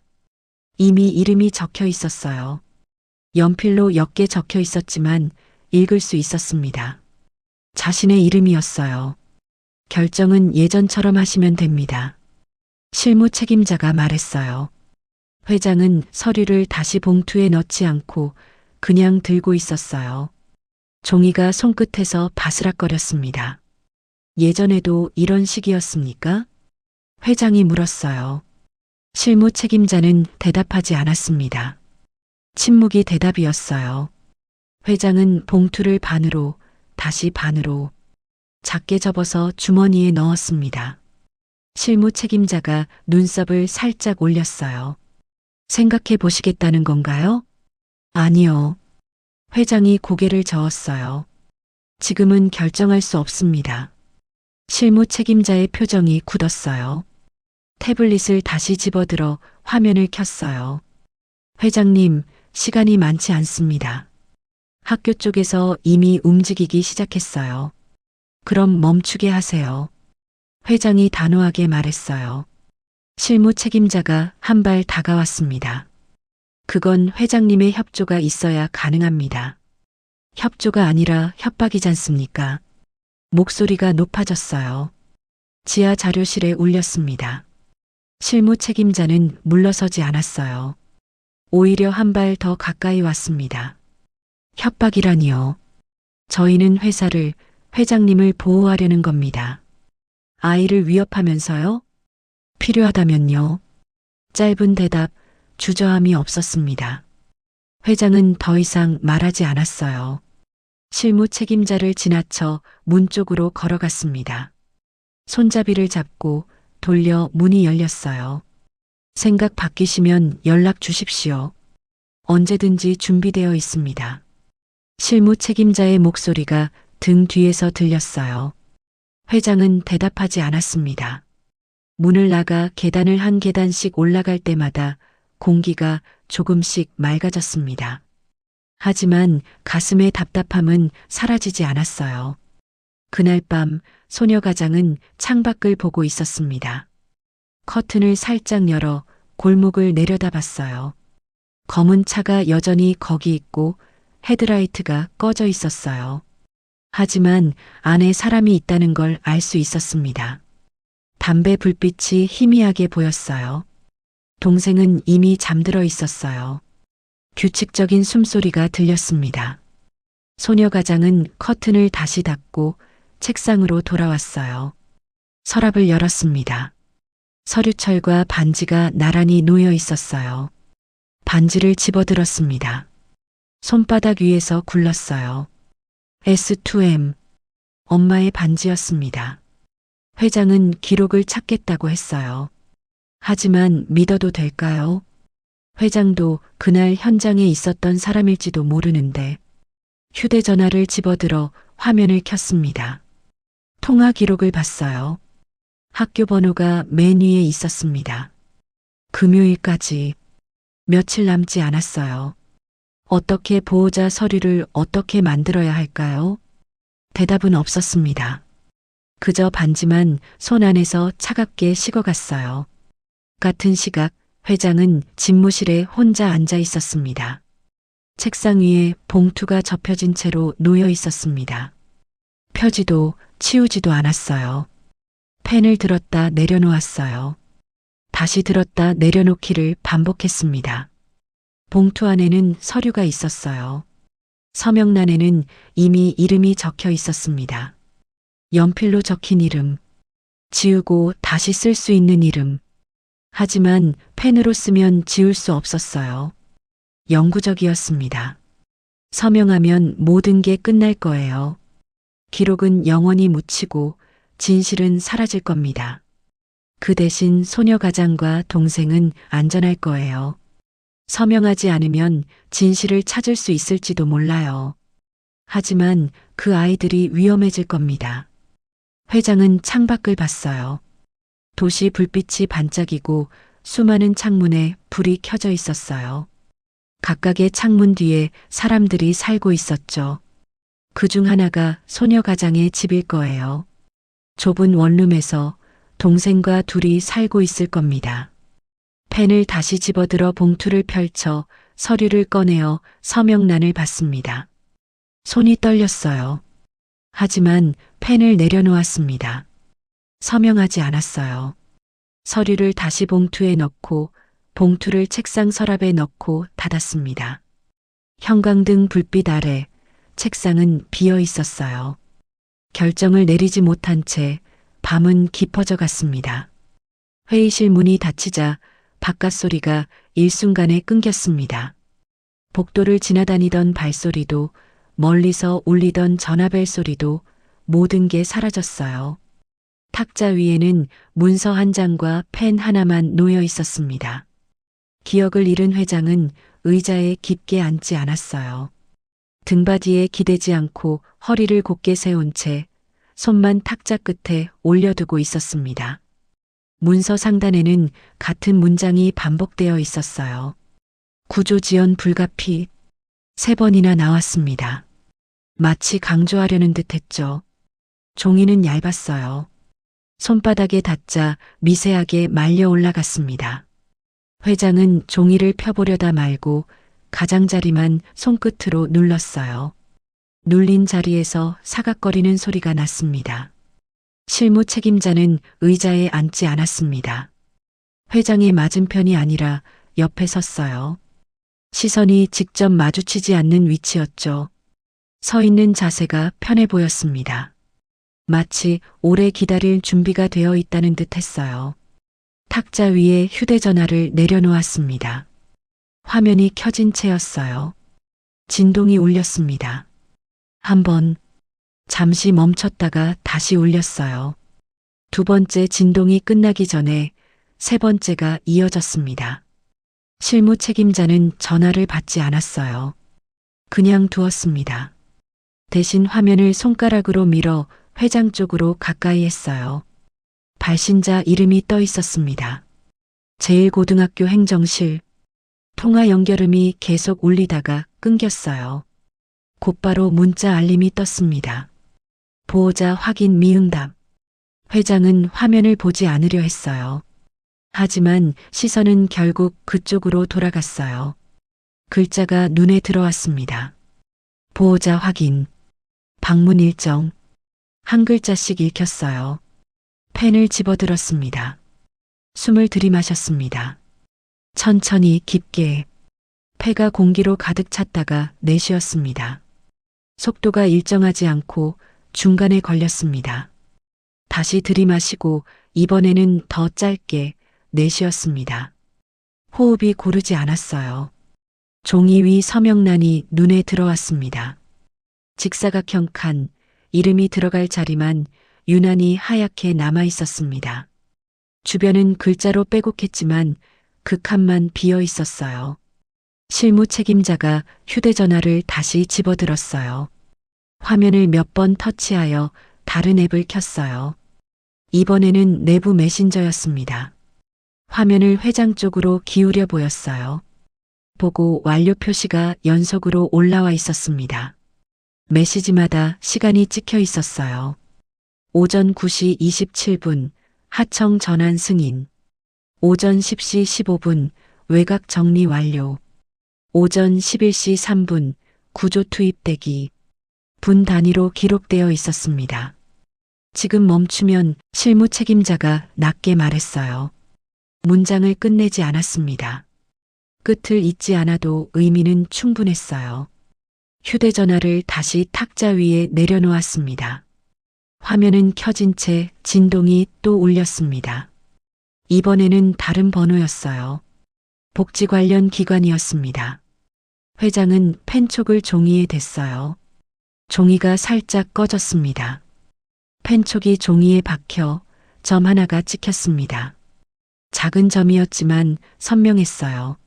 손이 떨려 펜촉이 종이 위에서 미세하게 흔들렸어요. 이름의 첫 획을 그으려 했습니다. 하지만 손목이 굳은 것처럼 손이 움직이지 않았어요. 펜을 떼었습니다. 종이에서 펜이 떨어지는 순간 작은 소리가 났어요.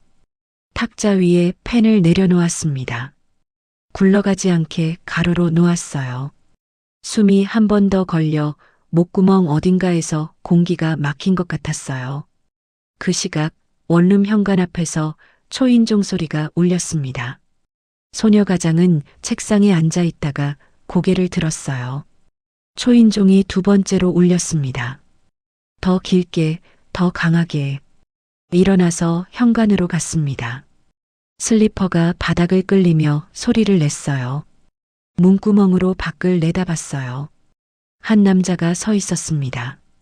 정장을 입고 있었어요. 서류 가방을 들고 있었습니다. 문을 열지 않았어요. 그냥 안에서 물었습니다. 누구세요? 학교에서 나왔습니다. 남자의 목소리는 단정했어요. 공적인 톤이었습니다. 보호자 확인 관련해서 방문했습니다. 소녀 가장의 심장이 빠르게 뛰기 시작했어요. 손이 문 손잡이를 잡았습니다. 차가운 금속이 손바닥에 닿았어요. 지금은 좀 어려운데요. 오래 걸리지 않습니다.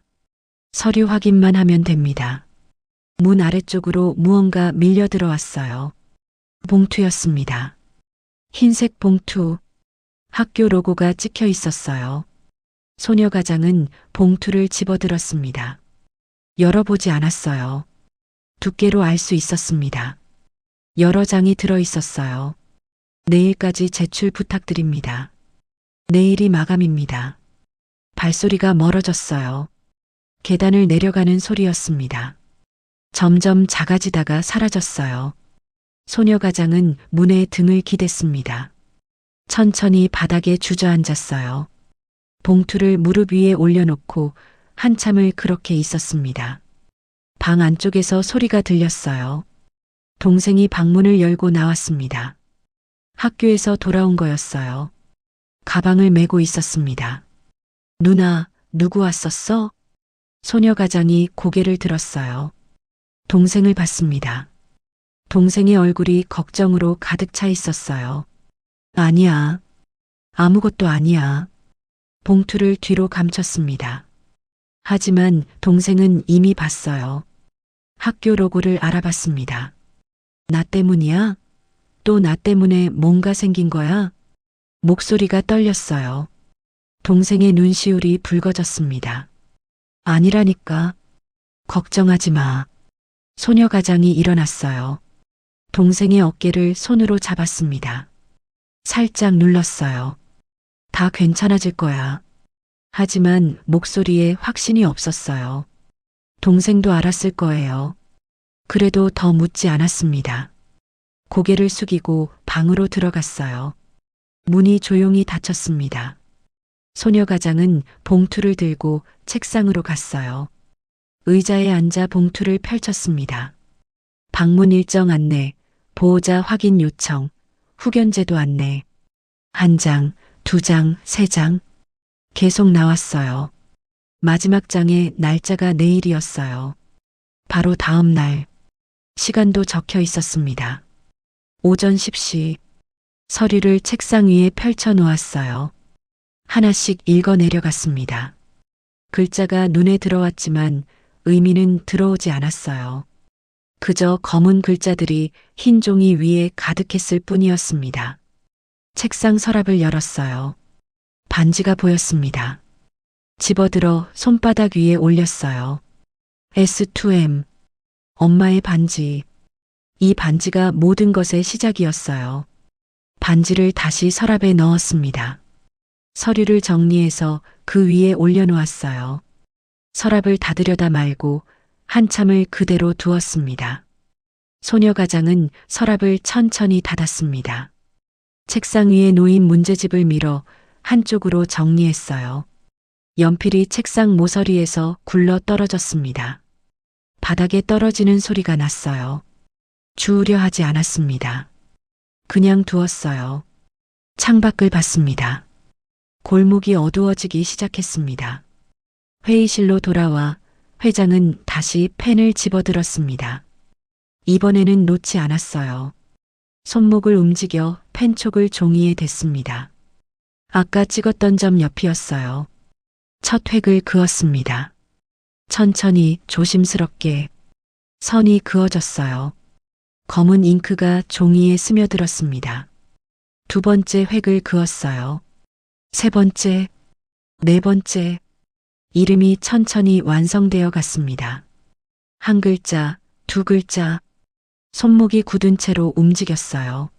마지막 획에서 펜이 잠시 멈췄어요. 종이 위에 그대로 있었습니다. 잉크가 한 점에 모여 작은 얼룩이 생겼습니다. 펜이 다시 움직였어요. 마지막 획을 그었습니다. 힘없이 천천히 선이 끝까지 그어졌어요. 서명이 끝났습니다. 회장은 펜을 탁자 위에 내려놓았어요. 종이를 다시 봤습니다. 서명란에 자신의 이름이 적혀 있었어요. 실무 책임자는 아무 말 없이 서류를 챙겼어요. 종이를 집어들어 봉투에 넣었습니다. 봉투를 접어 안주머니에 넣고 휴대전화를 집어들었습니다. 화면을 확인하고 주머니에 넣었어요. 현명한 선택입니다. 짧게 말했어요. 회장은 대답하지 않았습니다. 그저 탁자만 보고 있었어요. 실무 책임자가 회의실 문으로 걸어갔습니다. 손잡이를 잡고 문이 열렸습니다. 밖에서 복도 소음이 밀려 들어왔어요. 발소리, 목소리, 전화벨 소리. 한꺼번에 들어왔습니다. 문이 열리고 닫히는 소리가 났어요. 실무 책임자가 나갔습니다. 회의실이 다시 조용해졌습니다. 에어컨 돌아가는 소리만 희미하게 들렸어요. 차가운 바람이 목덜미를 스쳤습니다. 탁자 위에는 아무것도 없었어요. 종이도 펜도. 종이가 놓여 있던 자리만 희미한 자국으로 남아 있었습니다.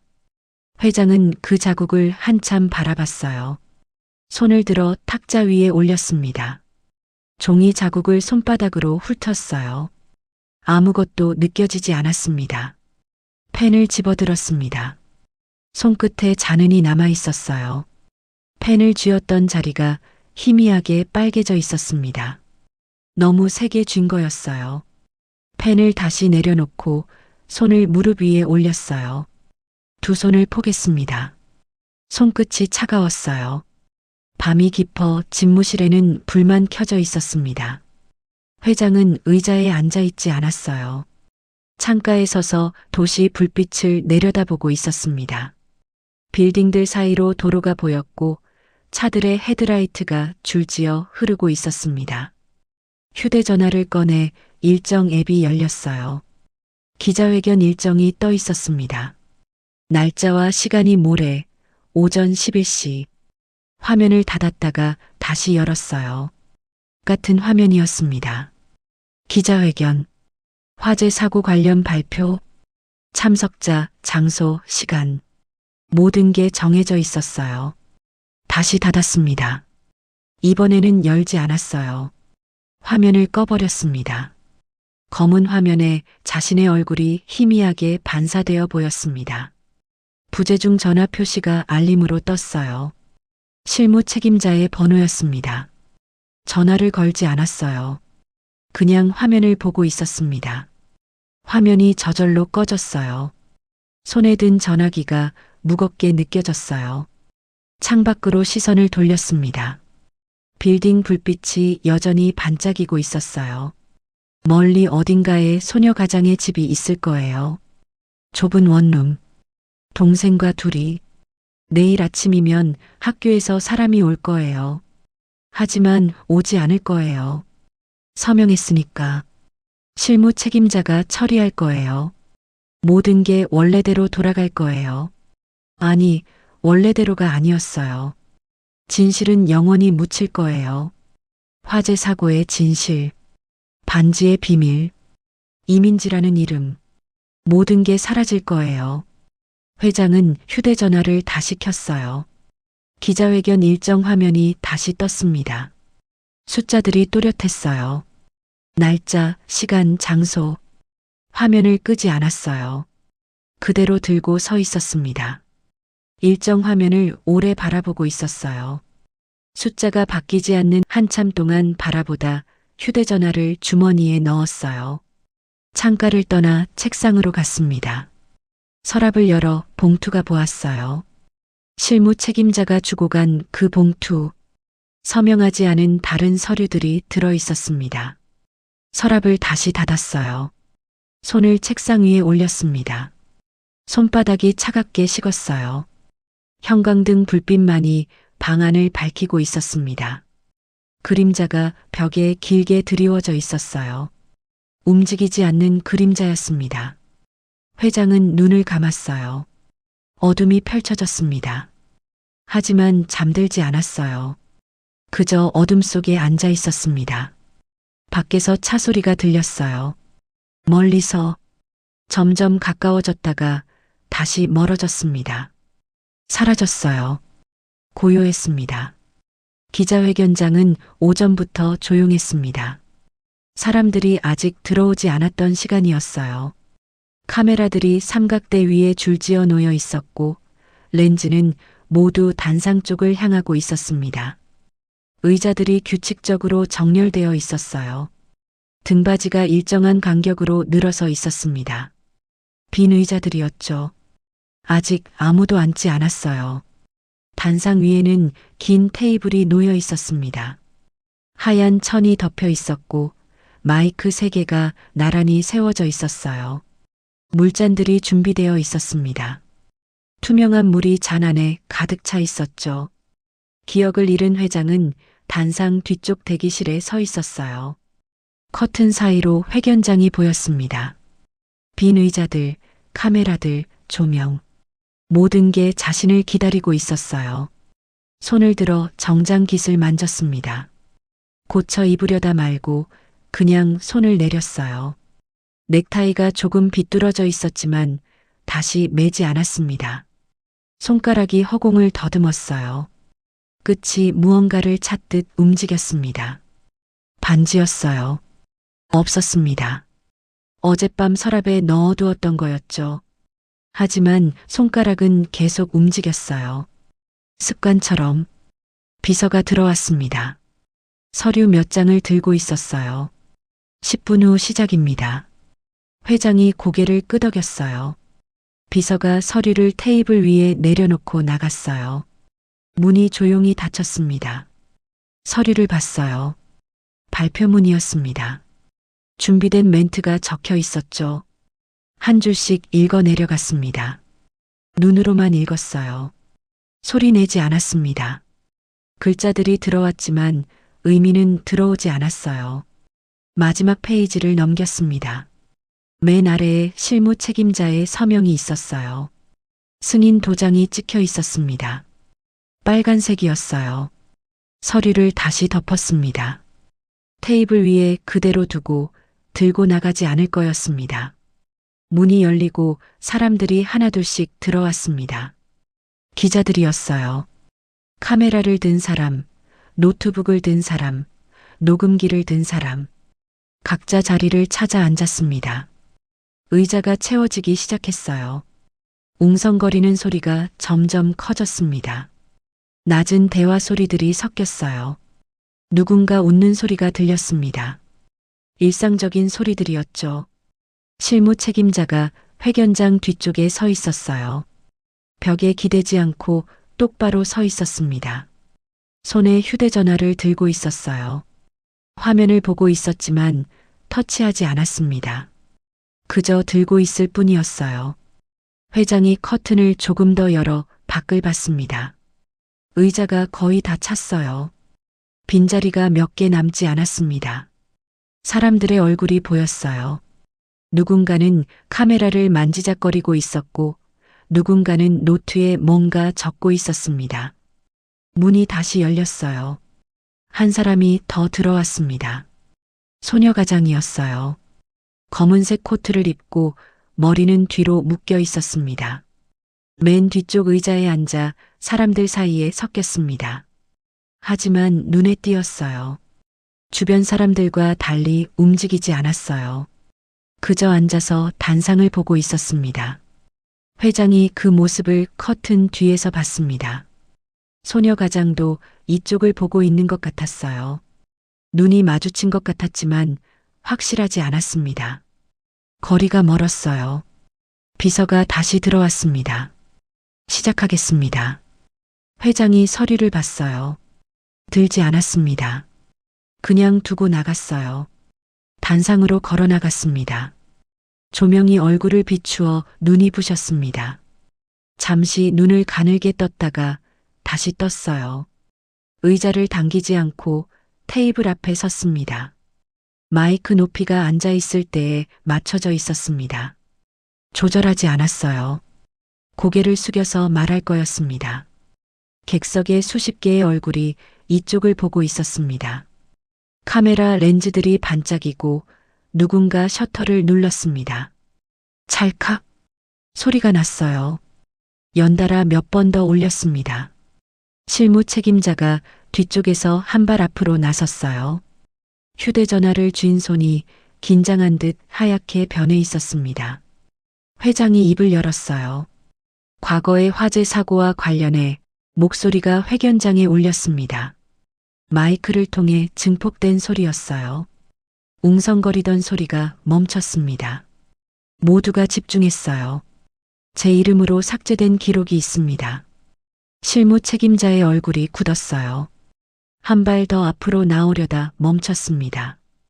회장은 계속 말했습니다. 안전점검 보고서를 지운 사람이 저였습니다.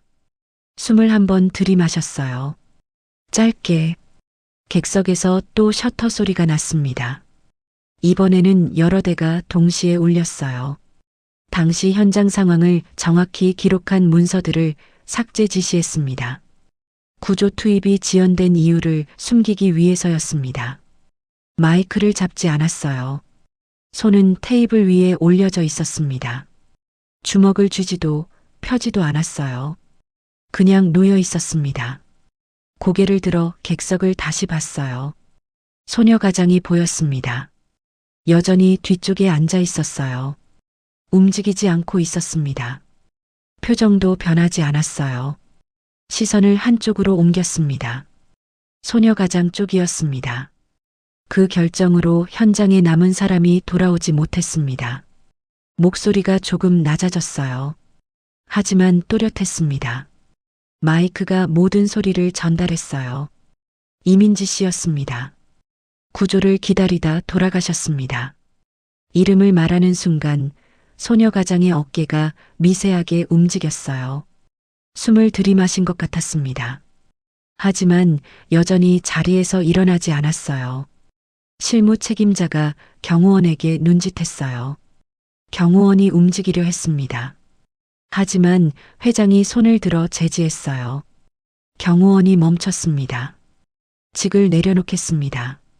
객석이 술렁였어요. 웅성거리는 소리가 커졌습니다. 누군가 일어섰다가 다시 앉았어요. 기록은 원상복구하고 법적 절차에 모두 응하겠습니다. 말을 마쳤습니다. 더 이상 할 말이 없었어요.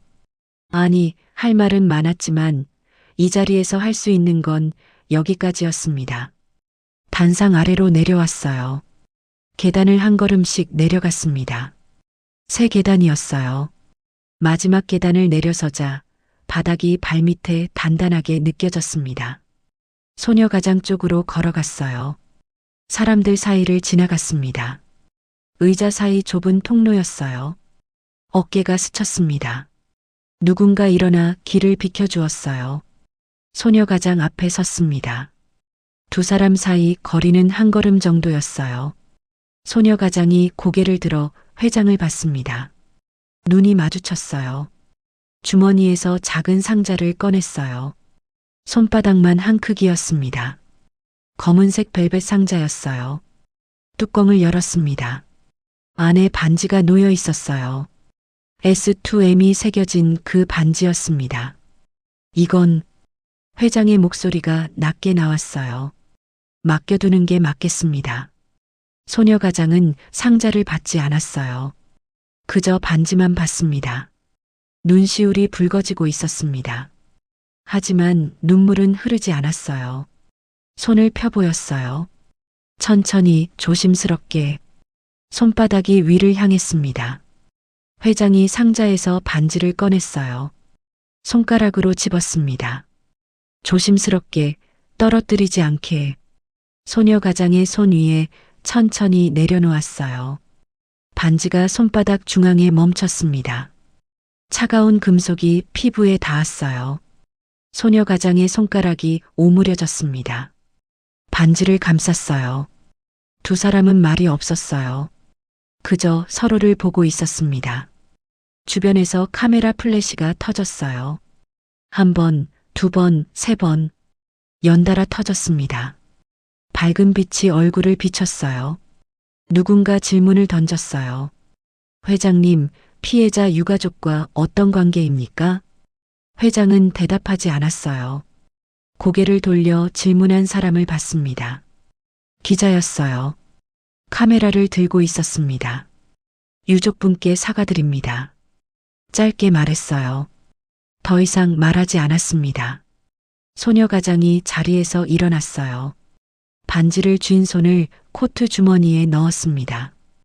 회장을 한 번 더 봤어요. 고개를 살짝 숙였습니다. 인사였어요. 돌아서서 문 쪽으로 갔습니다. 사람들이 길을 비켜주었어요. 소녀 가장이 문 밖으로 사라졌습니다. 회장은 그 자리에 그대로 서 있었어요. 문이 닫히는 소리가 들렸습니다. 조용한 소리였지만 또렷했어요. 플래시가 계속 터졌습니다. 질문들이 쏟아졌어요. 여기저기서 손이 올라갔고 목소리가 겹쳤습니다. 언제부터 알고 계셨습니까? 왜 지금 밝히시는 겁니까? 다른 책임자는 없습니까? 회장은 단상으로 돌아가지 않았어요. 그 자리에 서서 대답했습니다. 모든 책임은 저에게 있습니다. 짧은 대답이었어요. 실무 책임자가 뒤쪽에서 경호원들에게 신호를 보냈습니다. 경호원들이 움직였어요. 회장 쪽으로 다가왔습니다. 더 이상의 질문은 받지 않겠습니다. 비서가 앞으로 나와 말했어요. 기자들이 자리에서 일어났습니다. 더 가까이 다가오려 했어요. 경호원들이 막아섰습니다. 회장이 회견장을 나갔어요. 경호원들이 앞뒤로 둘러쌌습니다. 복도로 나왔어요. 문이 닫혔습니다. 회견장의 소음이 차단됐어요. 복도는 조용했습니다. 형광등 불빛만 천장에서 내려오고 있었어요. 발소리만 울렸습니다.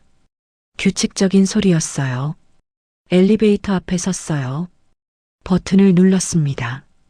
실무 책임자가 뒤에서 빠른 걸음으로 걸어왔어요. 회장님. 회장이 돌아보지 않고 엘리베이터 문만 보고 있었습니다. 무슨 짓을 하신 겁니까? 실무 책임자의 목소리가 떨렸어요. 화가 나 있었습니다. 준비한 대로 하셨어야죠. 왜 그런 말을? 끝났습니다. 회장이 짧게 말했어요. 엘리베이터 문이 열려 안으로 들어갔어요. 경호원들이 따라 들어왔습니다. 실무 책임자도 들어오려 했어요. 혼자 가겠습니다. 손으로 막았어요.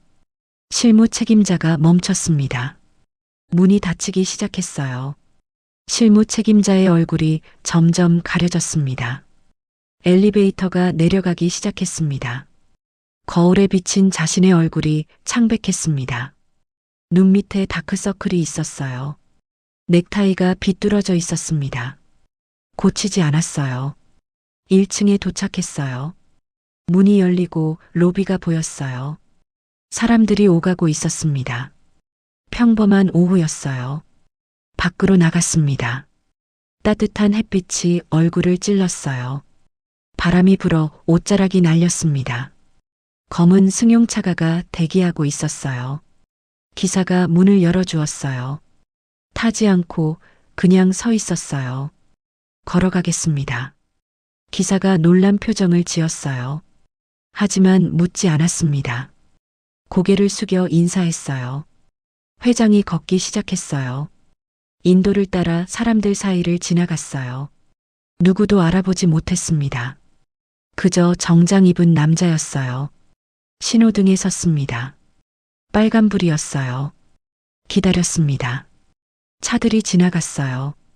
초록불로 바뀌었습니다. 건넜어요. 목적지는 없이 그저 걸었어요. 한 걸음 한 걸음 앞으로만 나아갔습니다. 주머니에 손을 넣고 빈 상자가 만져졌습니다. 반지를 담았던 상자 꺼내서 열어보았어요. 안에 아무것도 없었습니다. 하늘을 봤습니다. 구름이 천천히 움직이고 새 한 마리가 날아갔습니다. 날갯짓이 규칙적이었어요. 회장은 계속 걸었습니다. 어디로 가는지 몰랐어요. 발이 닿는 대로, 길이 이어지는 대로. 저 멀리 어딘가에 소녀가장이 있을 거예요. 집으로 돌아가고 있을 거였습니다. 손 주머니에 반지를 넣은 채로 두 사람 모두 같은 하늘 아래를 걷고 있었어요. 하지만 가는 방향은 달랐습니다. 회장은 멈추지 않고 계속 걸었습니다. 해가 서쪽으로 기울고 있었어요. 그림자가 길어졌습니다. 하지만 걸음은 멈추지 않았습니다. 원룸으로 돌아오는 길은 평소와 다르지 않았습니다. 똑같은 버스 정류장에서 내려 익숙한 골목을 지나왔는데 가로등이 한 개씩 켜진 길을 걸을 때마다 불빛 아래 선 얼굴이 노랗게 물들었다가 어둠 속으로 들어서면 다시 사라지곤 했어요. 손 주머니에 반지가 들어 있었습니다.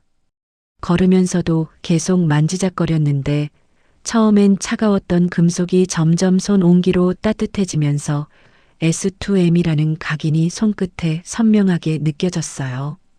회장이 건넨 반지였죠. 엄마의 반지와 똑같은 반지. 건물 입구에 도착했을 때 소녀가장은 멈춰 섰습니다. 골목 입구에 검은 차가 여전히 서 있었어요. 며칠째 같은 자리에 있던 그 차였습니다. 헤드라이트는 꺼져 있었지만 안에 사람이 있다는 걸 알 수 있었어요. 담배 불빛이 희미하게 깜빡였습니다. 소녀가장은 차를 향해 걸어갔어요. 뒤돌아 도망가지 않았습니다. 오히려 다가갔죠. 차창이 내려갔습니다. 안에서 남자가 고개를 내밀었어요. 정장을 입고 있었습니다. 뭐 하시는 분이세요? 소녀가장이 먼저 물었어요. 목소리는 떨리지 않았습니다. 남자가 담배를 창밖으로 던졌어요. 바닥에 떨어진 담배가 불빛을 내며 꺼졌습니다. 감시하고 있었습니다. 대답이 의외로 솔직했어요. 누가 시켰어요? 실무 책임자입니다. 회사에서요. 왜요? 회장님이 당신을 만나지 못하게요. 그리고 남자가 말을 멈췄어요. 소녀 가장은 기다리지 않았습니다. 그리고 뭐요? 필요하면 위협하라고 했습니다. 동생분을 건드리라고요. 소녀 가장의 손이 주먹으로 쥐어졌어요. 하지만 목소리는 여전히 차분했습니다. 왜 이렇게 말해주세요? 남자가 한숨을 쉬었어요. 회장님이 모든 걸 인정했잖아요. 이제 끝이에요. 저도 그만두려고요. 차 문이 열렸습니다. 남자가 내렸어요. 손에 봉투를 들고 있었습니다. 이거 증거예요. 실무 책임자가 저한테 보낸 문자, 통화 녹음, 지시 문서 다 있어요. 가지세요. 봉투를 내밀었습니다. 소녀 가장은 받지 않았어요. 왜 저한테 주는 거예요? 제 아이도 고등학생이거든요. 당신 동생 나이쯤요. 남자가 봉투를 소녀 가장 손에 쥐어주었어요. 차에 다시 올라탔습니다. 시동을 걸었어요. 미안합니다. 차가 출발했습니다. 골목을 빠져나가 사라졌어요. 테일라이트가 멀어져 갔습니다. 소녀 가장은 봉투를 손에 들고 건물로 들어갔습니다. 계단을 올라가면서 봉투를 열어봤어요. 안에 서류들이 가득했습니다. 문자 메시지 캡처, 통화 내역, 지시서, 모두 실무 책임자의 이름이 적혀 있었어요. 4층에 도착해 문을 열고 들어서니 동생이 책상 앞에 앉아 있었습니다. 고개를 들지 않고 모니터를 보고 있었어요. 누나, 뉴스에 나왔어. 그 회장, 기자회견한 거. 동생이 마우스를 클릭하자 영상이 재생됐습니다. 회장의 목소리가 들렸어요. 안전점검 보고서를 지운 사람이 저였습니다. 전부 인정했대. 기록 지운 것도 책임도. 동생이 고개를 돌려 누나를 봤는데 눈이 붉어져 있었어요. 이제 끝난 거야? 소녀 가장은 봉투를 테이블 위에 내려놓으며 고개를 저었습니다. 아직 아니야. 뭐가 남았는데? 진짜 책임자가 남았어. 다음 날 아침 소녀 가장은 일찍 일어났습니다. 책상 서랍을 열어 2개의 반지를 꺼냈어요. 하나는 어젯밤 받은 것, 하나는 엄마의 유품. 나란히 손바닥 위에 올려놓고 비교했습니다. 똑같았어요. S2M 각인, 그을린 자국, 무게, 크기. 모든 게 일치했습니다. 하지만 뭔가 이상했어요. 엄마 손에서 나온 반지는 화재 현장에서 발견됐다고 들었습니다. 그럼 회장이 가진 반지는 어디서 온 걸까요? 서류철을 펼쳤어요. 화재 당일 기록을 다시 봤습니다. 구조 시작 시각과 실제 투입 시각 사이의 공란. 그 시간 동안 무슨 일이 있었던 걸까요? 휴대전화를 들어 검색을 시작했습니다. 화재 사고 관련 기사들을 찾아 읽었어요. 대부분 비슷한 내용이었지만 한 기사가 눈에 들어왔습니다. 현장 책임자, 구조 전 건물 진입 목격. 작은 기사였어요. 주목받지 못한 기사. 기사를 자세히 읽었습니다. 익명의 목격자 증언이었어요. 구조대가 도착하기 전 정장 입은 남자가 건물에 들어갔다 나왔다는 내용이었습니다. 시간은 구조 시작 30분 전. 바로 그 공란 시간이었어요. 소녀 가장은 이해했습니다. 회장이 그날 현장에 있었던 거예요. 구조대보다 먼저 도착했고 건물에 들어갔습니다. 엄마를 만났을 거예요. 엄마가 반지를 맡겼고 회장이 나왔습니다. 하지만 구조대 투입은 지연됐어요. 누군가 막은 거였습니다. 누가 막았을까요? 실무 책임자였을 거예요. 회장이 현장에 있었다는 걸 숨기기 위해 구조를 늦춘 거였습니다. 소녀 가장은 모든 서류를 챙겼어요. 화재 기록, 기사, 어젯밤 받은 증거 봉투, 그리고 2개의 반지. 가방에 넣었습니다. 동생이 일어나 방에서 나왔어요. 누나, 어디가? 회사. 할 일이 있어. 위험한 거 아니야? 괜찮아. 이제 위험한 건 저쪽이야. 회사 로비에 도착했을 때는 오전 9시였습니다. 사람들이 출근하느라 붐볐어요. 소녀 가장은 엘리베이터를 타지 않았습니다. 안내 데스크로 갔어요. 실무 책임자 만나러 왔습니다. 안내 직원이 고개를 들었어요. 예약 있으세요? 없어요. 하지만 만날 거예요. 이거 전해주세요. 봉투 하나를 내밀었습니다. 어젯밤 받은 증거 중 일부를 복사해 넣은 거였어요. 통화 녹음 파일 목록과 지시서 사본. 직원이 봉투를 받아들었습니다. 잠시 후 전화를 걸어 짧은 대화가 오갔습니다. 전화를 끊고 말했어요. 15층으로 올라가세요. 엘리베이터를 탔습니다. 15층 버튼을 눌렀어요. 올라가는 동안 심장이 빠르게 뛰었지만 손은 떨리지 않았습니다. 가방을 꽉 쥐고 있었어요. 문이 열려 복도를 따라 걸었어요. 끝에 회의실이 보였습니다. 문이 열려 있었어요. 안으로 들어가니 실무 책임자가 서 있었습니다. 창가에 서서 팔짱을 끼고 있었어요. 봉투를 손에 들고 있었습니다. 앉으세요.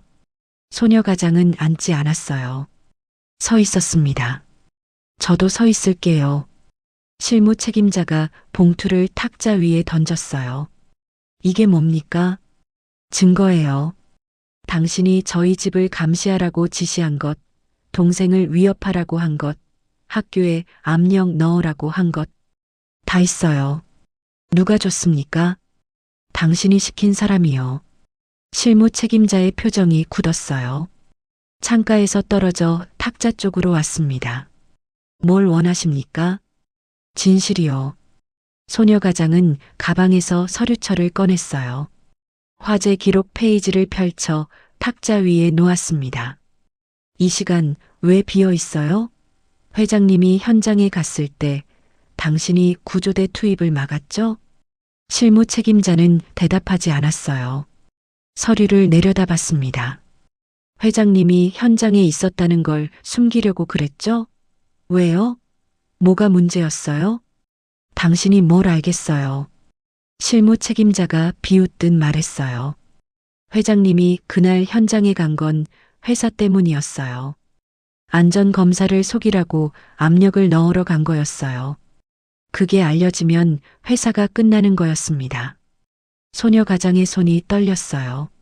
하지만 목소리는 흔들리지 않았습니다. 그래서 엄마를 죽게 내버려 둔 거예요? 선택의 문제였어요.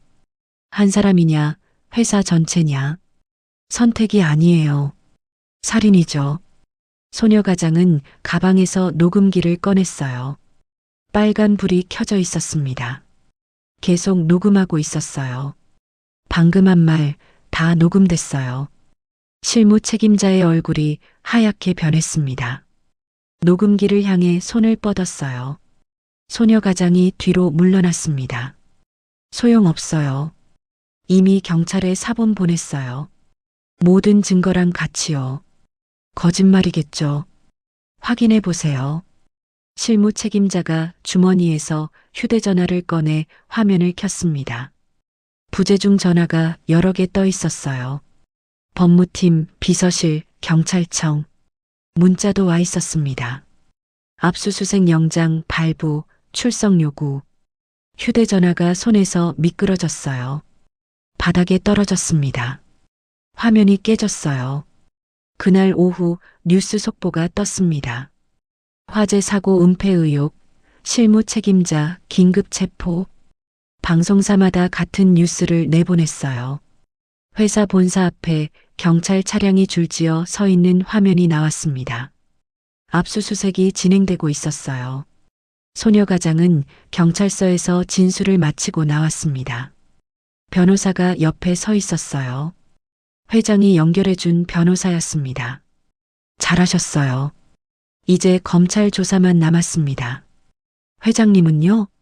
참고인 조사 중입니다. 곧 끝날 거예요.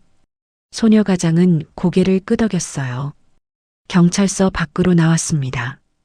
해가 기울고 있었어요. 차가운 바람이 불었습니다. 휴대전화가 울렸어요. 동생이었습니다. 누나, 괜찮아? 응, 다 끝났어. 뉴스 봤어. 체포됐다며? 그래. 이제 진짜 끝이야. 전화를 끊고 걷기 시작했어요. 버스 정류장으로 가는 길이었습니다. 손 주머니에 반지 2개가 들어 있었어요. 무거웠지만 따뜻했습니다. 며칠이 지난 뒤 공장 앞 철문에는 붉은색 페인트로 출입 금지라고 크게 적힌 새 표지판이 달려 있었고 그 아래 작은 글씨로 사고 경위가 날짜와 시간, 원인까지 간략하게 정리되어 있었습니다. 기억을 잃은 회장은 철문에서 10m쯤 떨어진 현장 가장자리에 서서 노란색 안전모를 쓰고 있다가 곧 어저 손에 들고 있었어요.